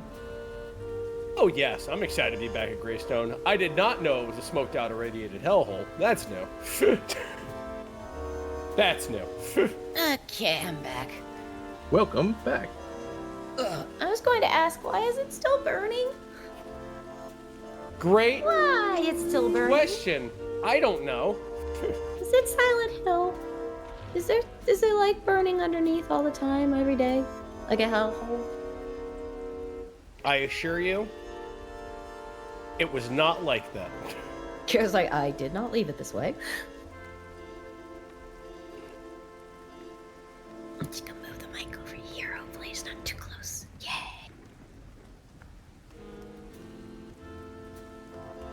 I do appreciate that you whisper to your mic. You're good, Mike. I love you so much.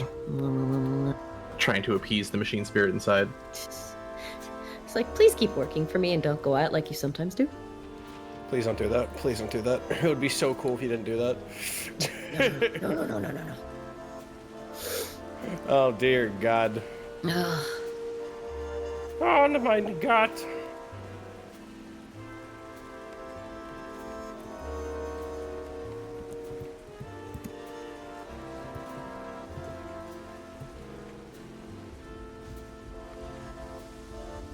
Oh yeah.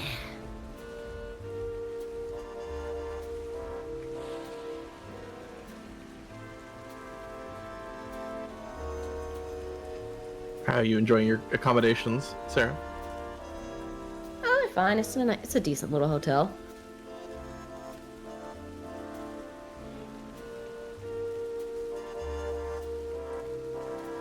But I will be glad to be going home.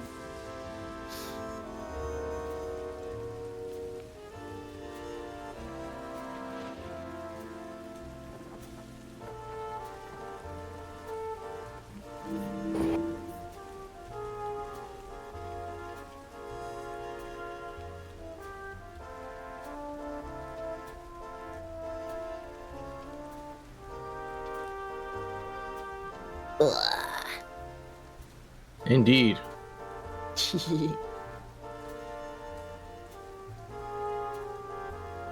Ugh. Alright, chat, you keeping hydrated? We certainly are. A glass Yes, of we are. water. Yes, we are. count.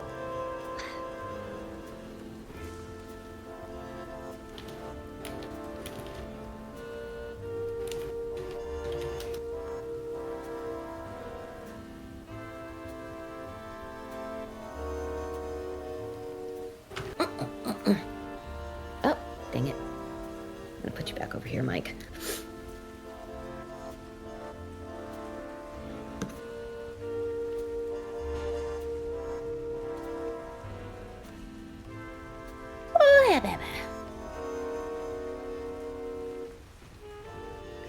so many kids at this hotel for some freaking reason. Oh no. I'm glad they all shut up. It's just like, they're in the halls. They're in the halls. Damn halls! I need my holes! God damn it, I need my ants! Hell yeah, let's go. Yeah, Ribbity ribbit, brother. What is that at this point? Number 7, 8? Anybody keeping to count? God, no, I can't read. We measure in freedom. We're measuring the freedom to open our our tabs. Given serious debate I'm opening to... more I'm opening more tabs. I'm opening more tabs than a goon sesh on opera. Fucking, I'm grabbing a six-pack.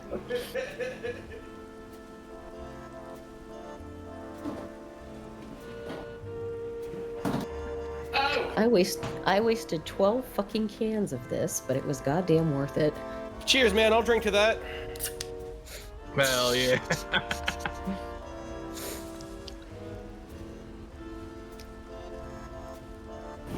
Jesus Christ. I'm not saying that. What? No. Come on. Come on, guys. Let's get to a baker's dozen.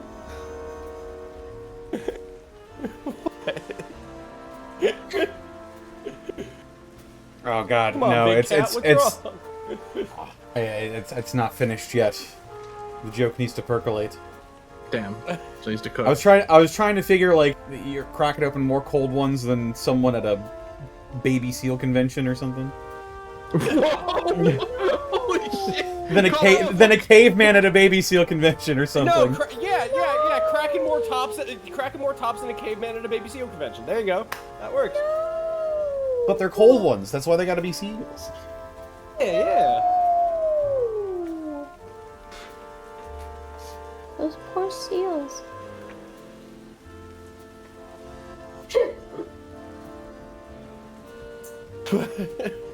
Popping more caps than... No, I probably shouldn't say that either. Yeah, that's probably. No, let it ferment. Let it ferment. Roll it around from one side of the brain to the other. Alright. Like a marble. A thought marble. Connor, I'd like you to roll a sensitivity, two sensitivity dice, please. Gotcha. I've rolled my 1d1 and it says I win. What do you Hot win? damn. I look down at the dice, it says I'm him. One get out of culture cancel jail free card. Yippee!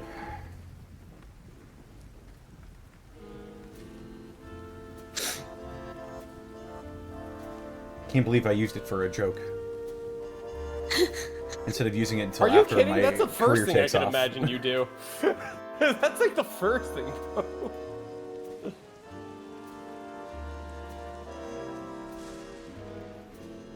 I can't remember the show, but it reminds me of a line of just like, I can't believe Dad would do this, and then somebody's like, no, this is exactly what he'd do, and then she goes, yeah, I know, I don't know why I said that.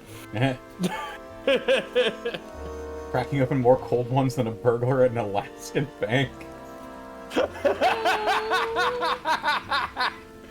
It works. That's good. Oh, that's good. Who the hell said that? Who the hell said that? Let me see that.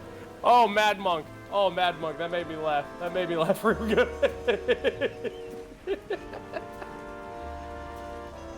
Oh, shit. Popping more tops than people who wore polos in the mid-2000s. Damn. Damn. Bar. Are we all back? Think Think so. for Caitlin. I lied. I miss playing Overlord 2. I was literally thinking of that when I was trying to get the seal on off. Get the seal of Poppin'. approval. Popping seal more of approval, tabs there you than a go. suit. Popping more tabs than a supernatural fan on archive of our own. We've reached the Gex portion Damn. of the episode. Yeah, I said it. Sweet fucking Mylanta.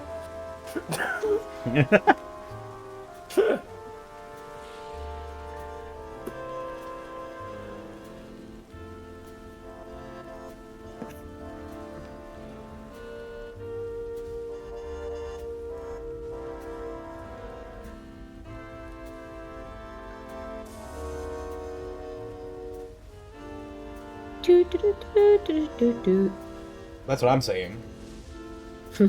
Exactly. Dude, we got Not to in doodle. Not in so many words, but you know. 1-800, Chad, are you doodle-looting?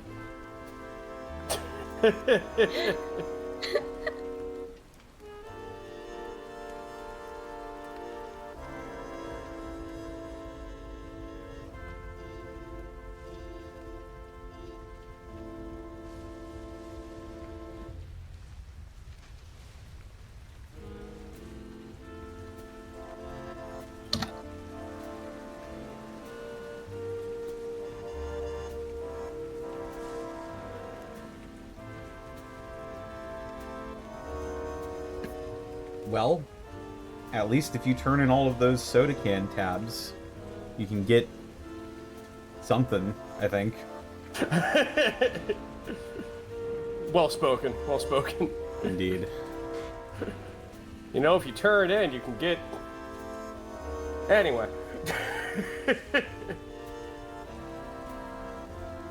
Yeah, if you turn it in, you can get an irredeemable wish. Yeah, the Ronald McDonald House. Wow. Okay, okay. Choose your liminal dungeon: the Ronald McDonald House or the Mickey Mouse Playhouse. Oh, fuck. Yo. Greetings. Caitlin's back. Yo, Green Teens, how you doing? Oh, you know. Apparently you can buy Many soda more can tabs. tabs in bulk. Many more tabs were popped, Caitlin. Oh, God. In your name. Yep. That's 4. We might really make a baker's dozen. It's great.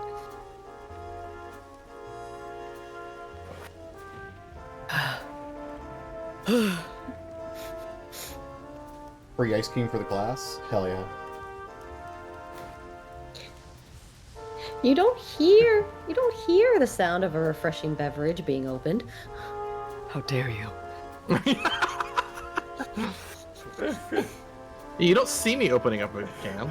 The stink you put on that, like she said that, it was almost like you, bitch. I'm like, oh, that was with her whole Good. chest. I'm glad you heard it. I'm glad you heard it. I'm glad. I'm glad to hear it. I'm glad. Alrighty. Well, are we all back? Yes. Alrighty. Are we all ready to get back into it? Yes. Yeah. Yeah. So.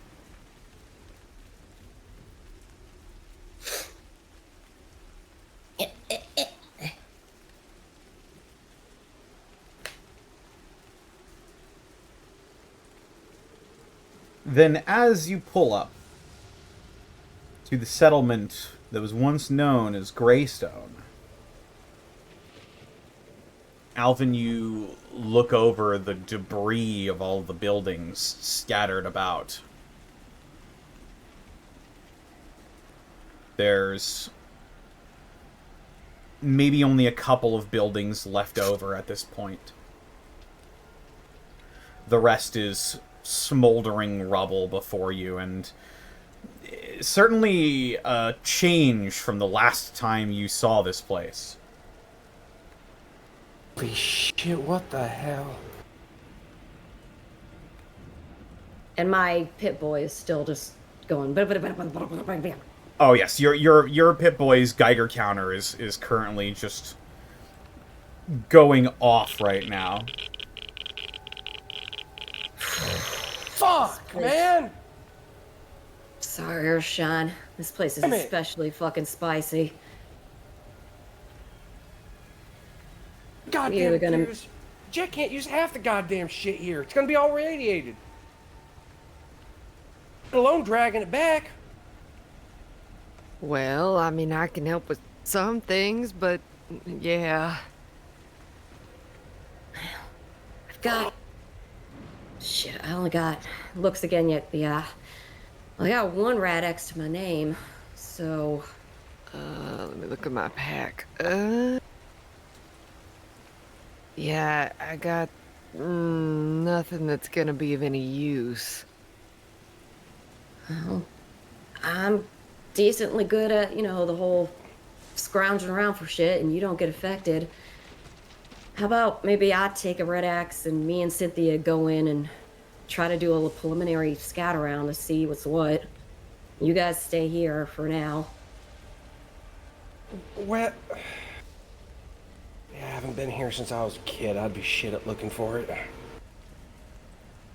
Well, can you tell us a general location and we can do our best? Yeah, Or- I can at least do that for you. Here. Though you do raise a good point, Roshan.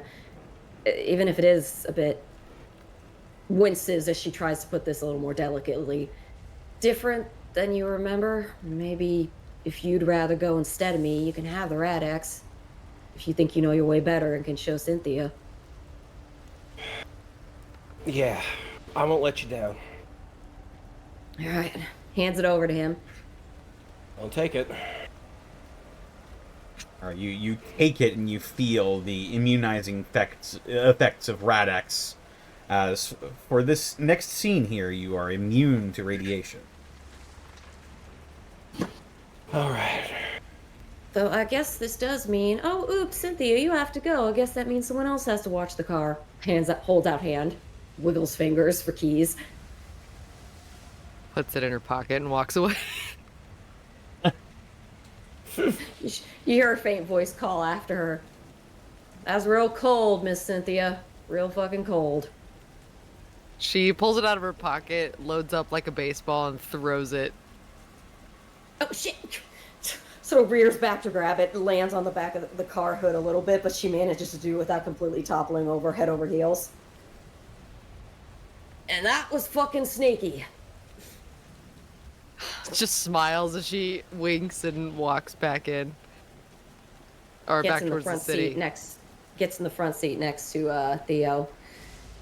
Well, looks at her, gauging on how hyperactive my Pip-Boy's acting. Is this sort of the thing where I would know that maybe I should put a little bit of distance from where we are, or are we good to stay here?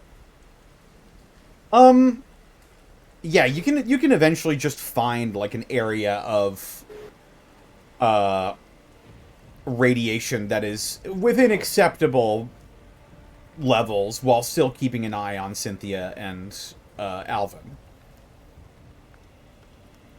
All right, she'll do that and put it in park and say to Theo, all right, this is a bit more acceptable for us little crabs in the pot, so let's just keep an eyeball out, I guess.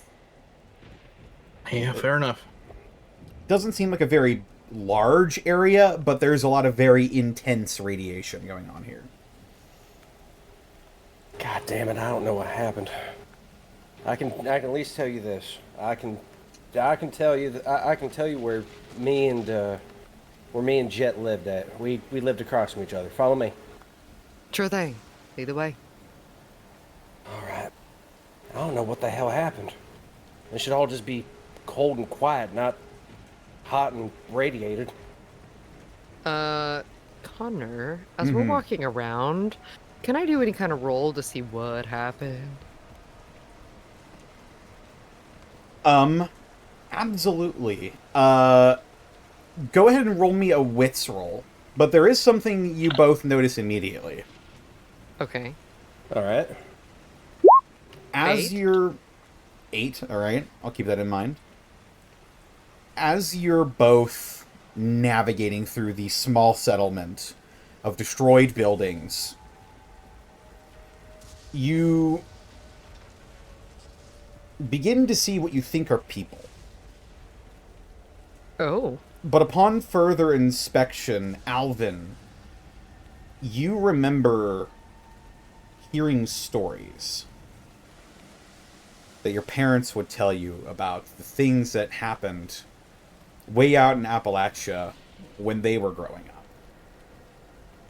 You see these almost statue-like people permanently locked in expressions of excruciating pain, hands pressed to the sides of their heads, curled back as if screaming. But they stand silently, unmoving. Bits of jagged green rock extruding from their extremities.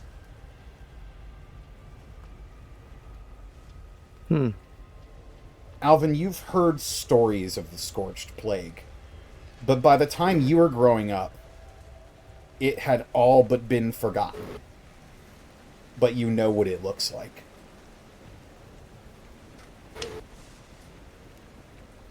Alvin's eyes get really big, and he just, like, ducks down low behind a building, and then just looks at you and goes, get over here, get over here.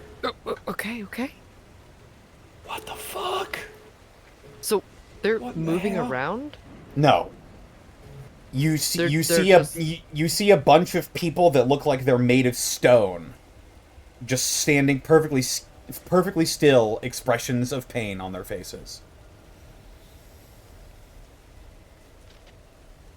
What in the... I'm gonna do a quick scan around the environment. Is anything moving at all?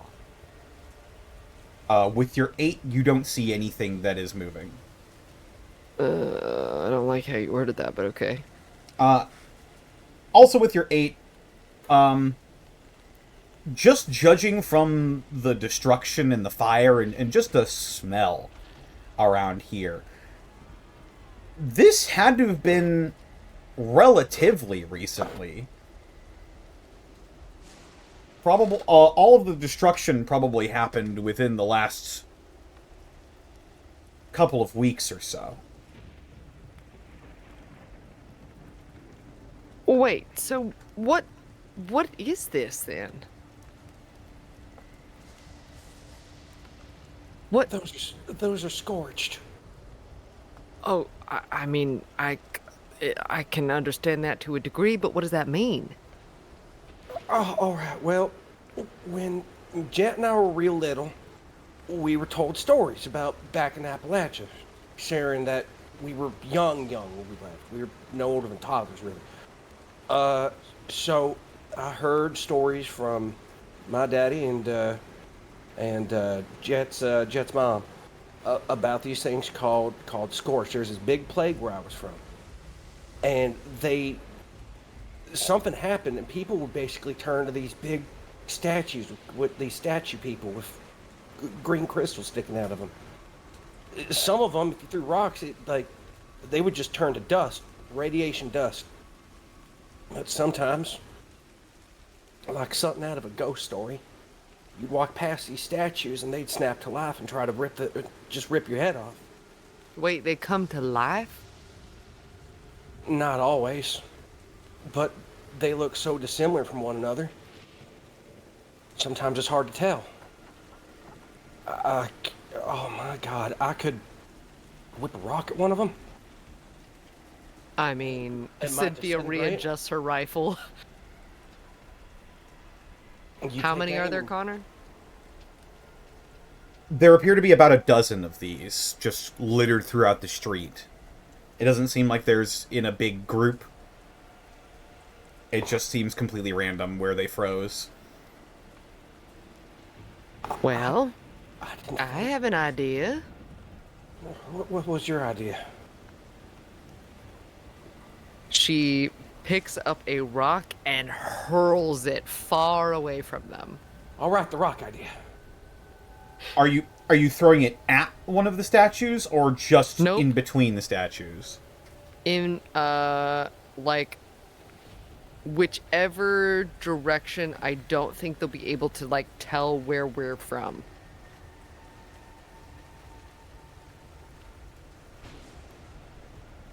All right, I will need you to make a wits roll.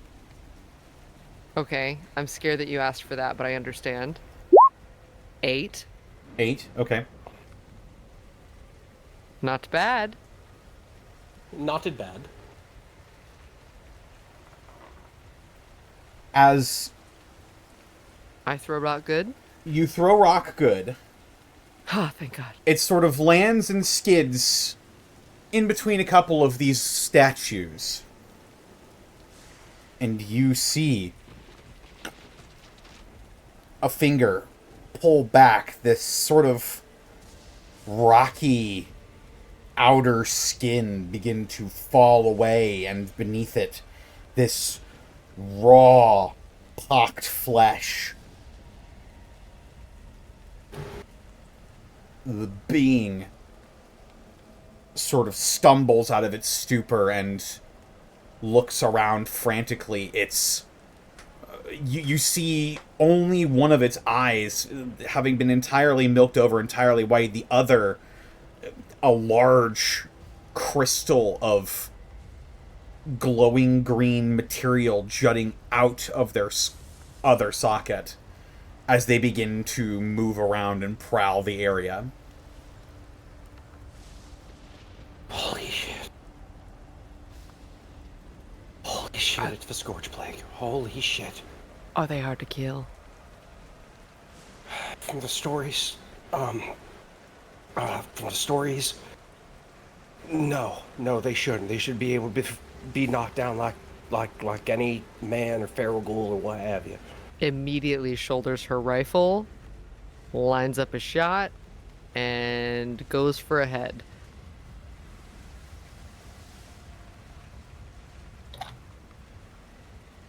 All right, go ahead and this choice. Go ahead and roll body. Look out for my body rolls. 6.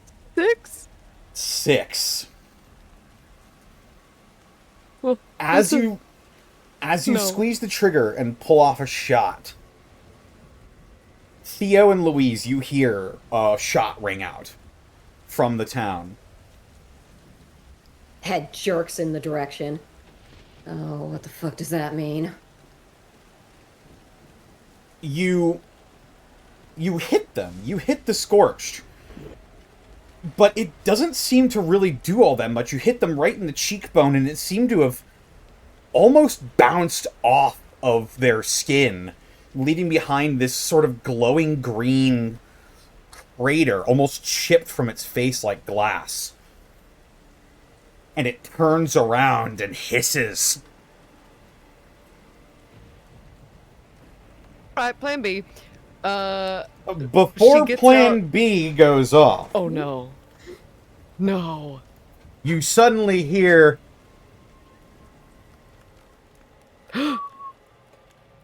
and Louise, Theo, you see a nuclear explosion go off. Oh! What?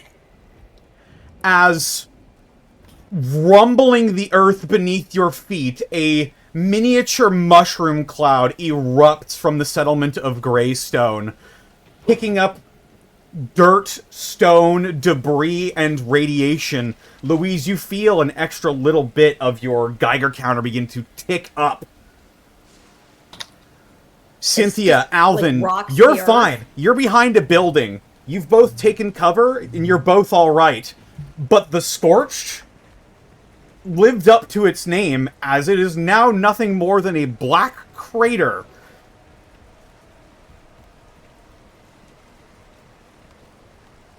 Holy... What? Thumbs up? What the fuck?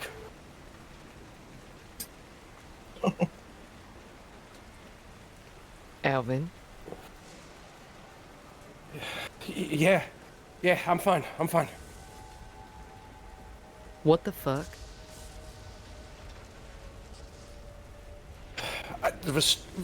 All I know is the stories. I guess they can use weapons like anyone else.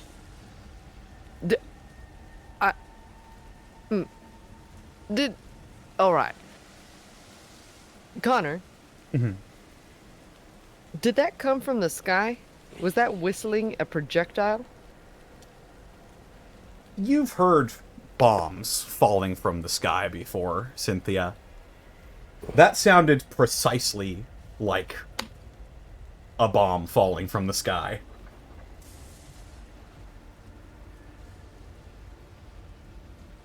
Where did it come from? Like, where did the sound come from? Make me another wits roll.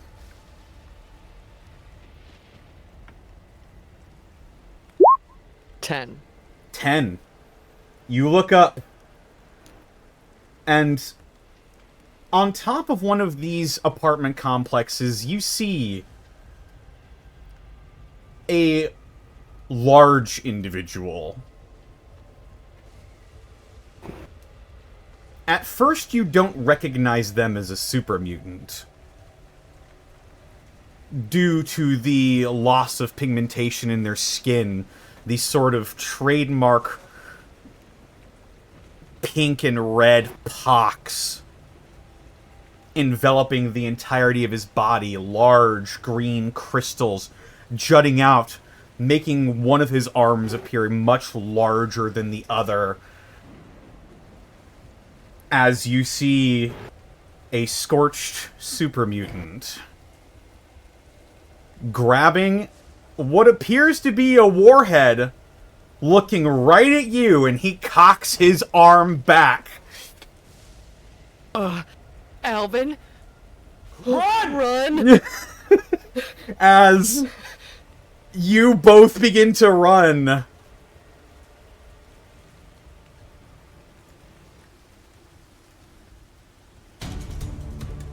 Oh, shit! Theo, Louise, Fucking warheads! Fuckers chucking warheads! you just heard an explosion go off. You saw an explosion go off. What are you doing? I mean, can we try to clock where the fuck that came from? Absolutely. Go ahead and roll wits. That would be great. Oh dear God, he's chucking warheads. Oh, wits. Okay. Right, roll. Oh, that's an 11. Good. 11. Yeah, you spot the same thing I described earlier. There appears to be some sort of large man. You think it may be a super mutant. Up, perched atop what looks to be a pile of debris it's made on top of one of these apartment complexes. You see these sort of green spikes jutting from all over its body, its skin raw and pink. It appears to be in a lot of pain, but it also appears to be lugging some sort of large, sort of teardrop-shaped thing. Go ahead and make me a free smarts roll. Oh, I would love to. Absolutely. Do I know who this super mutant is? Does Theo get to roll on this too, or? Sure. All of us? I In Or- fact, Theo, I think you would have a bonus to this roll. 11 plus whatever bonus. That would, Oh, thank plus God, 1 'cause, would be yeah, would I do that. fucked it. Louise, it kind of makes sense that you've never seen one of these before. Theo, you know that one of the Brotherhood of Steel's projects involves the munitions known as mini-nukes. You've seen them before, and so when you recognize the large red dot that appears as one of these are armed in this super mutant's grip, he cocks it back like a baseball. Do we extrapolate where he's not throwing it at us? He's throwing it at where He is Cynthia not throwing it and at Alvin you. went? He's not throwing it at... Is not throwing Us? it at Louise and Theo. It's throwing it at Alvin and I. I did say he was looking directly at you. That is true. Theo, That is true. Theo, are you going to inform me of what this thing is real quick, or I don't want to tell you how to metagame. Well, I was Okay. gonna ask, how far is it, like shooting range, or is it still Yeah. far away? That's what I was just thinking. You would...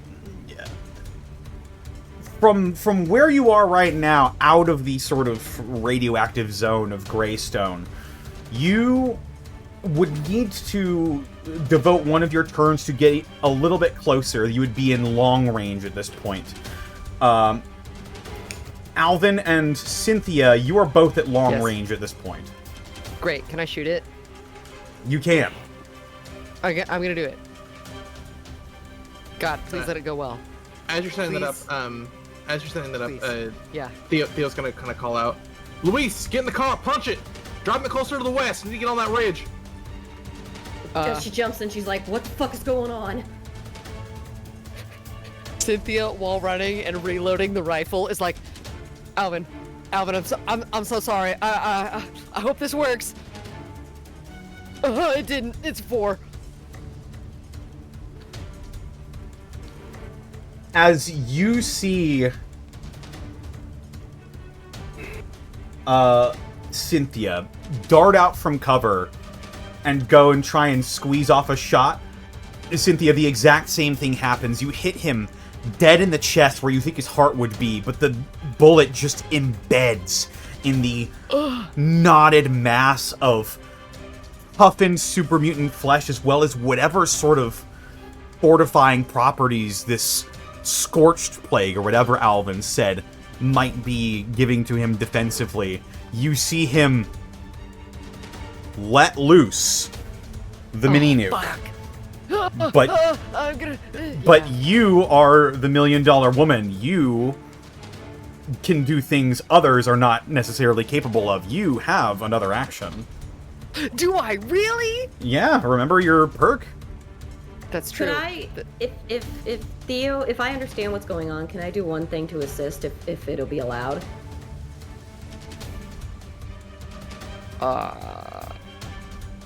Okay, Hear me out? We'll wait for the San Devastan's turn to happen. And then we'll... Okay, so just so I understand, he already threw it.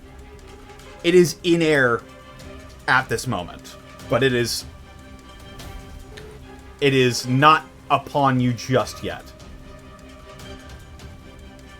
How close is it to me? If I shot it, would it just blow me up?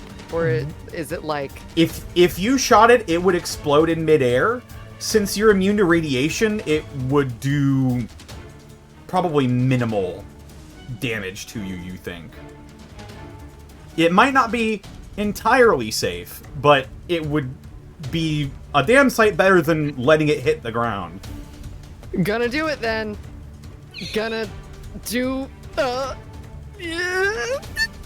6. Unfortunately. That's a really bad, not good. Alvin, you see, quicker than you've ever seen a human being move, almost seeing after images of Cynthia darting out from cover, pulling off 2 shots from her hunting rifle, one after another. One hits the super mutant, does basically nothing. The other just scratches the surface of the mini-nuke, and this is gonna be a little rough. Bad.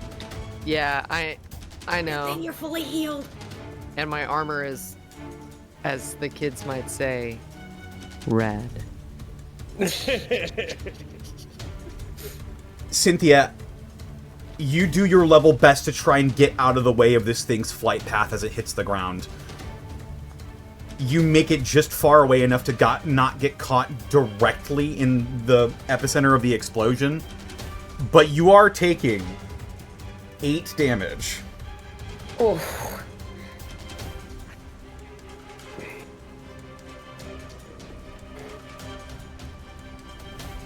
As another mushroom cloud erupts from Greystone. Louise and Theo, you get the best view of this now. As you see Cynthia get flung into a pile of debris, her clothes smoking, her outside of her skin charred, but she still looks like she's moving around. Oh, shit. Louise does 2 things. She's already in the seat, like Theo said, and she's like, Theo, I'm about to make this really hard for us. I apologize. She lays on the fucking horn as hard as she can. That's fair. Theo's gonna try and pop out the side and line up a shot. Yeah, and she will also she will lay on the horn and like start driving him closer. But basically, she's trying to get this thing to focus on them. Okay, go ahead and make me, Louise, a wits roll.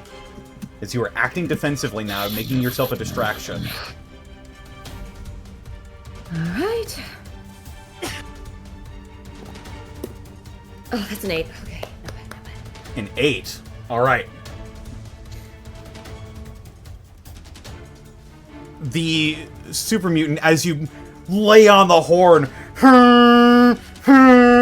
you see the super mutant sort of like jolt almost as it slowly lumbers its body to look over at you. It reaches down with its large, almost clawed hand from the spikes jutting out of it and grabs another mini-nuke. Why does it have a stockpile? You know what? It's fine. Alright. It's fine. It's fine. It's fine. Has Cynthia recovered enough to shoot again? Not everyone has acted yet. Okay, I'm waiting. I'm waiting on the ground, smoking. Gotcha. Since Louise is using herself as a distraction, I will say, everyone else this round will get a bonus to whatever they want to do. Ooh. Okay. Well, it's me, Theo, and the car as a distraction. Theo was lining up a shot, however. Theo is going to try and... Is it grabbing another weapon of some kind? It is grabbing what it looks to be another mini-nuke. He's going to try and shoot the mini-nuke while it's in its hands. All right. And we are going to... Theo's going to take a deep breath out, kind of gauging the wind and the movement of the car and where any obstacles that might be in the way, and he's going to use Shelter Dweller to add his smarts to this roll. All right. What kind of roll is it to shoot the laser? That would be a body roll. Body, got it. So this will be +5. 13. You basically can't fail this. Woo! You snap aim to whatever object this creature may be holding. You assume it's a mini-nuke. You level your scope rifle, and you've done this a million times before. You squeeze off a shot as this red-hot bolt of energy slams into this thing, and you all see from the top of this pile of rubble as scattering all over the place from stone, shrapnel, wood, bits of iron, and debris just erupts all around, crashing into the streets of Greystone like meteors almost. As a third miniature nuclear explosion erupts in this battlefield, you see the smoking carcass of this super mutant being flung down into a pile of debris, and Theo, your jaw drops as it pushes itself up to its feet on one arm, as most of its body is a smoldering mass. Louise is too busy driving, but she shouts, "What happened?" I got him. Oh, thank God. So we're good now, right? I don't know about that. May not have been the only one. You see, Police. you see rising from the flaming rubble this large, pained-looking creature lift up its eyes. These two glowing green beads in seas of black looking at you. And it just moans. Never alone. We What? are one. Theo's gonna try ready another shot. Alvin, Like, you have not acted yet. What would you like to do? He's gonna look down at Cynthia, and then is she out of cover or in cover? She was thoroughly out of cover, been caught in a nuclear explosion as far as you can tell. Cynthia! It's not. Yeah. Up. Oh, God damn it. He's gonna punch his fist into his power fist. I'm gonna buy you time! He's gonna go ahead and just run full sprint toward the super mutant. Just jumping, just that big jump punch to the face. All right, I will say, I will say you can forgo having your bonus to this roll in an effort to get there this turn. Okay. It's pretty far. Yeah, because you were long range before, but now he's been blasted off of his perch. He's a little bit closer. You would need to devote a turn to get into melee range, but if you sacrifice your +1, I will allow that to happen. Okay. I'll allow. Yeah. No, that's fine. All right, and it'll just be a straight body roll from Alvin.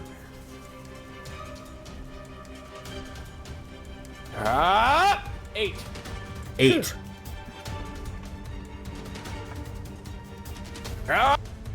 Punch it just right in the side of the head, just as hard as he can, just muscles pounding in his back. You feel your power fist make contact with the side of this being's face, and it's like you punched a wall. There is no give until the pistons on your power fist activate, and you shear parts of this being's cheek off as it stumbles and staggers backwards. In an effort to do so, it brings up one of its feet and just straight kicks you right in the bottom of the chin. You go flying, you take 3 points of damage. Whoa. All right. As you slam into a concrete pillar behind you. But you are still in intimate range with this creature. And everyone is acted, so we're at the top of the round again. Okay, so he's off his perch. How far away? He'd be about medium range to everyone except Alvin, who is now in intimate range. So, while everyone was getting themselves together, Cynthia would have been swapping weapons over to the Magcaster. Ooh. Oh, I see. Alrighty. And I will be going for a hit with that. That is also a body roll, correct? That is also a body roll, correct. And Alvin is safely out of shot. He's safely in a crumpled pile on the floor. Safe is a word some people use to describe certain things. But you don't think you're going to hit Alvin. Fuck. Why'd you say it like that? Okay, here we go. Let me put it this way: 9. if you I fuck got up, a 9. the only person who's going to pay is you. Hooray! It's a 9. A 9. All right. This is the full Magcaster, correct? This is the big boy. Yes, it is. You feel this thing begin to whir and rev up as the whatever sort of magnetic presence is being imparted on the bundle of scrap inside of its chamber currently liquefies the payload, and it comes out in one large bolt. And have you seen that GIF of that tank getting hit with that tank shell and just being completely annihilated? No. It's from a movie, but it's frequent meme usage. Is that what happens to this guy? Alvin, you're close enough. You see this orange molten bolt just slam right through the other side of this creature's chest, leaving a, and pardon the pun here, scorched crater. Nice, No. nice. And it goes like clean through any and all armor he may have had as well. He stumbles back, and there's just this hole in his chest now, and he appears to be coughing up this brownish liquid. Still moving and pissed? Or... Moving and sluggish at this point. Okay. Okay. It looks like it doesn't need much more. Got it. I got more rounds than Magcaster, so I'm just waiting until the top of the round. All Theo, right. take a shot. If you All said right. everyone else, you said everyone else is in Don't you have range. another turn? Ooh. Yeah. Who? Well, it's Here's the thing. reread the ability. I'm fast. I'm fast, but the Magcaster would not be as fast enough to take that. That's Yeah. true. You would need to reload it as well. Your Yeah. Wait, I don't. Where did I put that information? Where did you put that information? Is it in I don't your know that abilities I and ever attributes? That's all got right. it. I will grab it for you real quick. Thank you.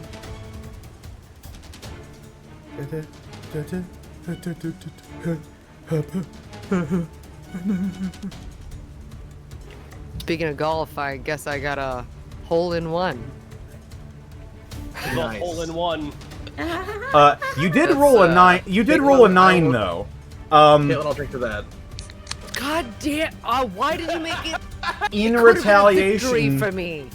suddenly appearing in the super mutant's hand, a chock full can of Nuka-Cola gets Connor. flung at Mach speed in your direction, Cynthia. And you take an additional 2 points of damage. Can I dodge it with the other action I would have had because of my super speed? That you would have had to have done any sort of dodging preparation before you acted. This is a consequence of you not getting a major success on your roll, and so you are taking 2 points of damage. As I am the upset and also damaged. the can, the weapon of choice, and With soda. as it makes contact, you hear a. How, Connor? That has a cap, and you know it. Oh man. Man, now I'm gonna get like triggered around soda. Also, Can will open, I'll be burst like, how open. dare you? And they'll be like, what? Also, it'll probably also burst open and you're all sticky and stuff. Ugh. Gross. Where did I put this shit? Want ants? That's how we get ants. It's gotta be here somewhere. That's actually how you get ants.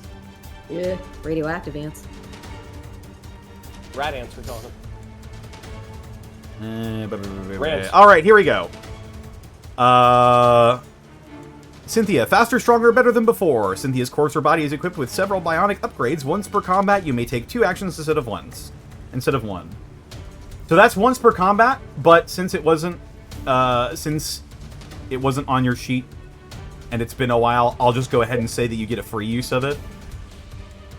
Oh, dang. I'll just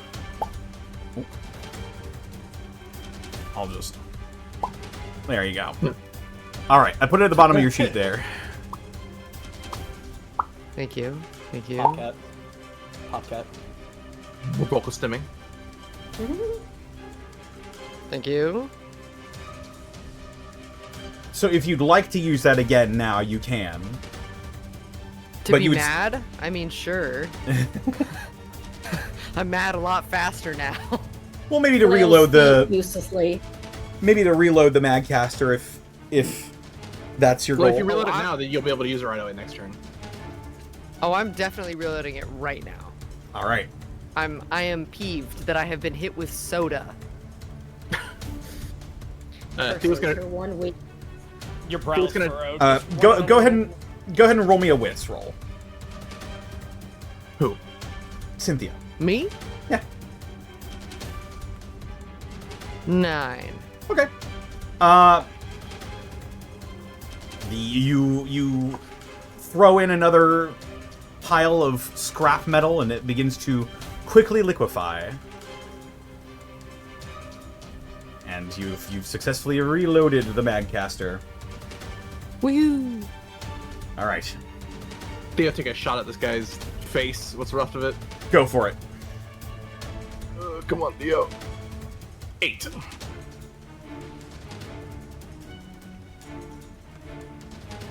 All right. The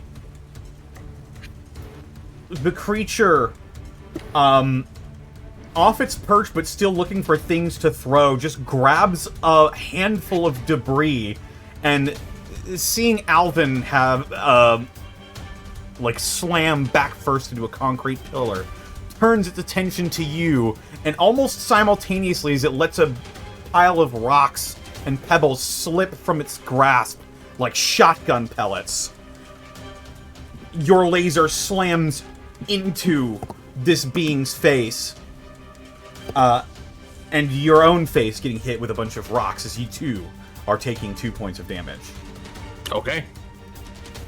I was gonna ask, since I haven't gone yet, can I roll to drive defensively? Since I think I was still driving.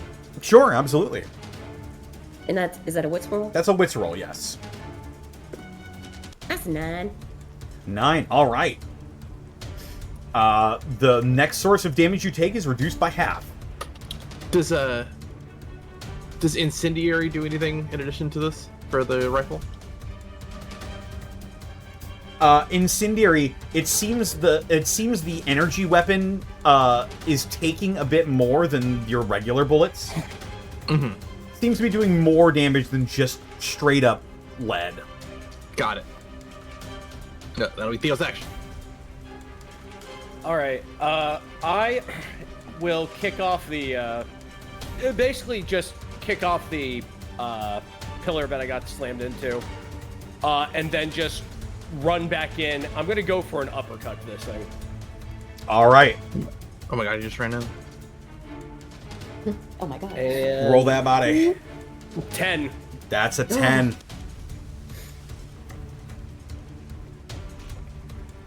Alvin, you move in, arms curled into your chest, keeping yourself small until the proper time to sprawl out and make your move. You duck under a wild swing from this creature and you find your moment. You connect with an uppercut into this thing's jaw. You feel the Power Fist pistons go off, and you feel this creature's neck break. As it stands, head permanently broken backwards, yet eerily still standing, as its body seems to almost immediately take on this sort of stony look to it.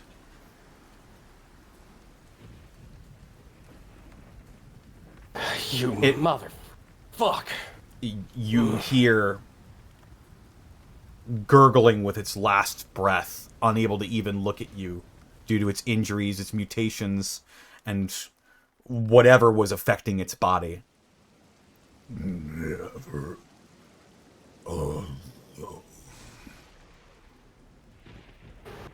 And then it ceases. God damn it. You did this, you motherfucking son of a bitch. God damn it. What? What are you talking about, Alvin? The nukes. He's throwing the nukes. He must have done this shit, didn't he? Well, yeah. I don't know. I feel like a lot doesn't surprise me anymore. Damn it. Kind of dusts off all the everything. You alright? The armor's fried, but I'm fine. Me too. Are you alright? Thumbs up. It's I'm still shit, smoking. Shit, I'm sorry. This whole thing's got me fucked up. You okay? Yeah, you know, just another day in the wasteland. They're gonna be telling stories long and wide about the girl who took a nuke. Well, you know, it's fine. Were we? We were looking for something, were we? Oh wait. Oh no, Louise and Theo are gonna be where we should. Just once Louise can see it's over and she can find a spot that is not that irradiated to stop and get in their eye line, she will, and she'll just call out, "You guys good?" He'll give us Just thumbs up. Wave. Yeah, waves. Just a long wave of like, hi. It's just like smoke trailing off of the outfit. Slumps back in the front seat, just like, fucking hell. Can you still walk? Can you still move? Are you all right? Yeah, I'm fine. looks herself over. She has a little bit of singed skin, correct? Yes, you were basically caught directly in one of these blasts. You managed to evade it. You managed to evade most of the like fire and explosion part of it, but it did catch you and fling you. If you were a regular mortal woman, you would probably be dead or close to it. But as you are not, That makes sense. you are not. See, Alvin? Fine. Yeah. I'm glad. I'm really glad. He said never alone. I don't know what that means. Maybe there might be I more. thought So that's let's- what you were worried about, honestly. The nukes are just... I'm not surprised. I saw the nukes and then all the fires and then just... I put 2 and 2 and I got real pissed. And I'm sorry. I jumped out ahead of you. Anyway, you know what? You're all We'll right. fold it. I think if we go down that way, I think that's where Jet and I's parents were. Let's find Alright. there. Do you... Alvin, do you need a minute? I just didn't think it was like this. Well, I just didn't think it was like this. Come on, Homer helped found the town. He might have a record, holotape, journal. If it didn't get ashed, might be something. Might also be clues about this. If not, across the street, Wyatt and Sybil, those were Jeff's parents. They helped out my daddy and mom, so they might have records too. So that's gonna be our first clue. just because I'm curious, just gonna walk up to the corpse of this giant super mutant and say, you don't know this one, do you? Well, now that you mention it, I'll look at whatever clothes he had on or anything. Is there anything that says, like, you know, West Virginia Trucking Company, anything like that? If you You did wearing know clothes? this, if you did know this individual, just due to the battle damage, the mutations, the scorched plague ripping through its physical form, it's impossible to tell who this person may have been at this point. No, I'm sorry, I don't. If I seem rattled, there's a lot of stuff, and I just realized that a ghost story me and Jet heard when we were kids is real, so...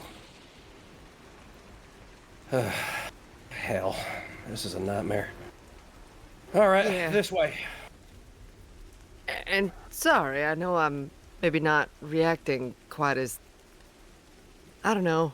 I feel like since I woke up here, everything is kind of literal hell on earth. So sometimes I just sort of dissociate. No, it's okay. Remember when we first met and I said I looked at the Vault Tech billboards like that was ideal until we went to the vault Louise was holed up at? Yeah. Yeah. It's a lot of disillusionment, I guess. But, you know, must have been some good things. I mean, I like that story you told me about the soda fountain. That'd be nice. They'll start walking over towards the wherever he grew up. As the dust clears, the rainstorm ahead, washing away the fire and the rubble, the soot and ash from the destruction of Greystone. You begin making your way towards one of the remaining intact buildings.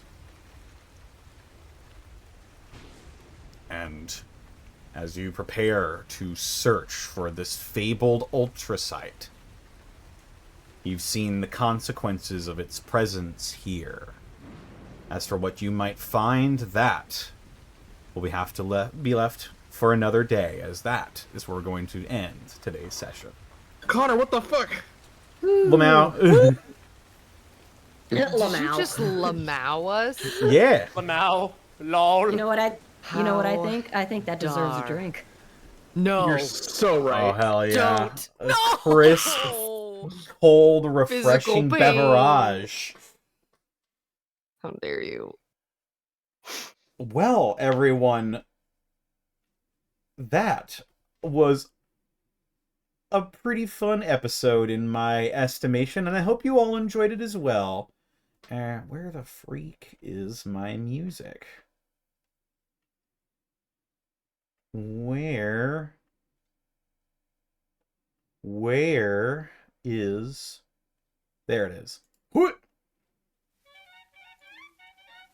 All right. Well, with that, I hope you all had a fantastic time watching today's episode of Gateway. We're going to go ahead and we're going to take off. But before we do that, let's go around the horn once more and see what everybody's up to. Starting with Caitlin. Where can they find you, and what are you up to? Hi, hey, hello, my name is Caitlin Elizabeth. You can find me all over the internet at Boobs McBalrog.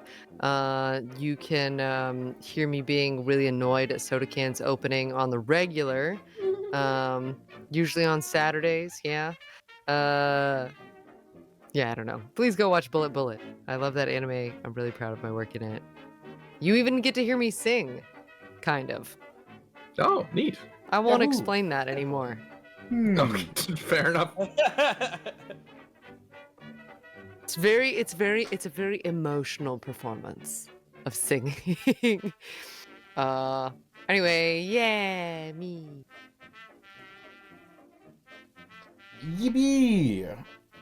And up next we've got my very good friend Fringe Type. Hey, how you doing? My name's Fringe Type. I played Alvin. I'm a writer and a voice actor, and you can go ahead and find me at twitch.tv/FringeType. I stream throughout the week. I play retro games, horror games, RPGs. Those are my favorite wheelhouses. And I like entertaining people and just making people laugh. That's what I do a lot on my streams. I'm doing a summer-long donathon right now, so I can go ahead and try to take care of debts and whatnot.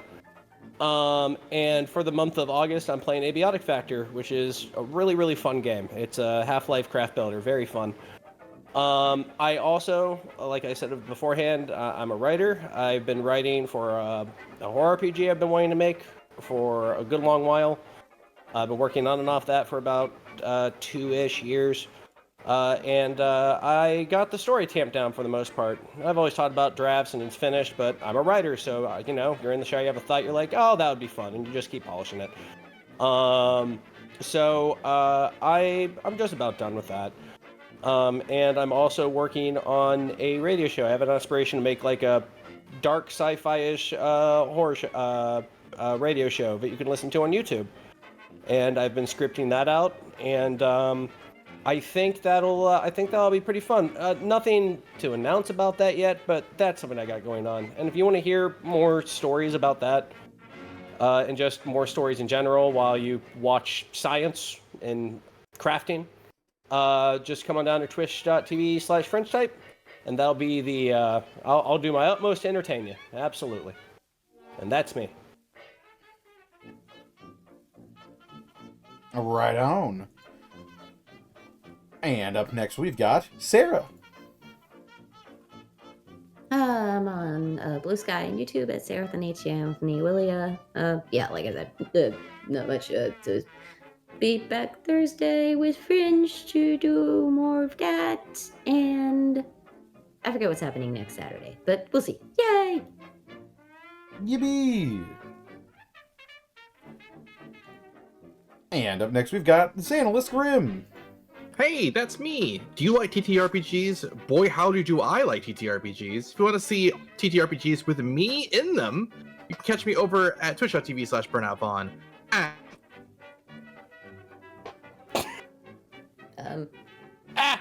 He was taken to the soda dimension. No! Dr. Pepper took him! He's real! The fading echo of a can opening. You guys hear me? We can hear you now. there you Am I are, back? yeah. Okay. Cheers, dude, I'll drink to that. God.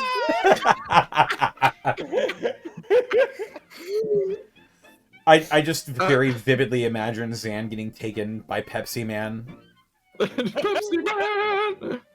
Where did I leave off? Where did I lose you? You lost me at the first can open. I think you should just start over. Oh, fair enough. Hey, do you like TTRPGs? I like TTRPGs. You can catch me doing more TTRPGs tomorrow. Twitch.tv/BurnoutVon at 3 p.m. PST for some more Those Who Wander. It's a gothic horror TTRPG. Very fun. I play a Dampier Bard. Then on Monday, Twitch.tv/Xanoscrim, 7 p.m. PST for some more Those Who Wander, which is a game that I run. And then if you want more games that Connor runs, Twitch.tv/Distortion Devil on Tuesdays at 1 p.m. PST for some more Vecna Eve of Ruin. Then Twitch.tv/Monty Glue at 7 p.m. PST on Thursdays for some more not Vecna. Oh my goodness. Dungeon of the Mad Mage. And then last but certainly not least, Twitch.tv/Distortion Devil, 3:30 p.m. PST for some more Castle Doors Guide. And that's me. Aw, yeah. And I suppose that just leaves me. They can find me on Twitter, Twitch, YouTube, Tumblr, Blue Sky, at Distortion Devil. I stream every day except Wednesdays and Saturdays. Tomorrow, going to be playing through some more Fallout 2. That's been a lot of fun. Crawl out to that Fallout. Yeah, we'll crawl out through the Fallout, baby. When they drop that bombs, apparently. Bum, ba-dum, bum. Mm-hmm. I bet that's what he's thinking the entire time. Just do. But yes. Yeah, we've got nothing really new to announce. Check out Devils and Dice Rolls. I'm starting to make some content for it. Yippee! Do it or else. He'll He'll punch a wall. I will. Here I go. Ow. Oh no. No, Connor! All right, now it's my turn. Here I go. What? God. The wall is cans! That's the sound his like tricep makes as it shatters. Falls apart like dust. I'll find him. I'll find him. Me when I get you, me when I get you, me when I get you. Fantastic times here at twitch.tv/the Unexpectables. Speaking of which, this was brought to you in part by not Beer Sorcery, fucking Dire Dice. I'm getting my wires crossed. I'm getting my wires crossed a little bit. Our brains are broken tonight. Oh yeah. Die Hard Dice It's all the is soda. It's true. It's true. All the aspartame is flowing through me, ripping More through my aspartame body than like the man. Scorched plague. Yes, Die Hard Dice. It's your one-stop shop for dice and dice accessories. And if you ever go to dieharddice.com, you can use the code Unexpectables. You can save 10% when you shop at dieharddice.com. As well, check out our merch store. We've got an ever-growing library of fantastic designs there. So if you want to pick up some Unexpectable swag, support the channel, then check out our spring store. And, as always, we couldn't do this weekend we got without bits and subs from viewers like you. Bits and subs from people such as Mr. Snacks, thank you for the 50 months of subbing. Midnight Road White, thank you for the 61 months of subbing. Chahale and Froggy's mom, thank you for the 65 months of subbing. 4 more months until the funny number. It's true. And Zombie Master 25 or Zombie Master 01, thank you for the 25 bits. Now, Alvin, don't be like Dr. Doom from Robot Chicken when he was making his armor. Remember, safety glasses. Right, PP is very important. It's true. And with that, that's gonna be it for us. I think we're on for next week. I think so. I hope yes. we are. We'll see. Yes. We'll have more on that as the situation develops. But for now, let's go ahead and find someone that we can raid. Tiki the Troll's on. Tiki the Troll. Let's raid Tiki Yeah. the Troll. The troll.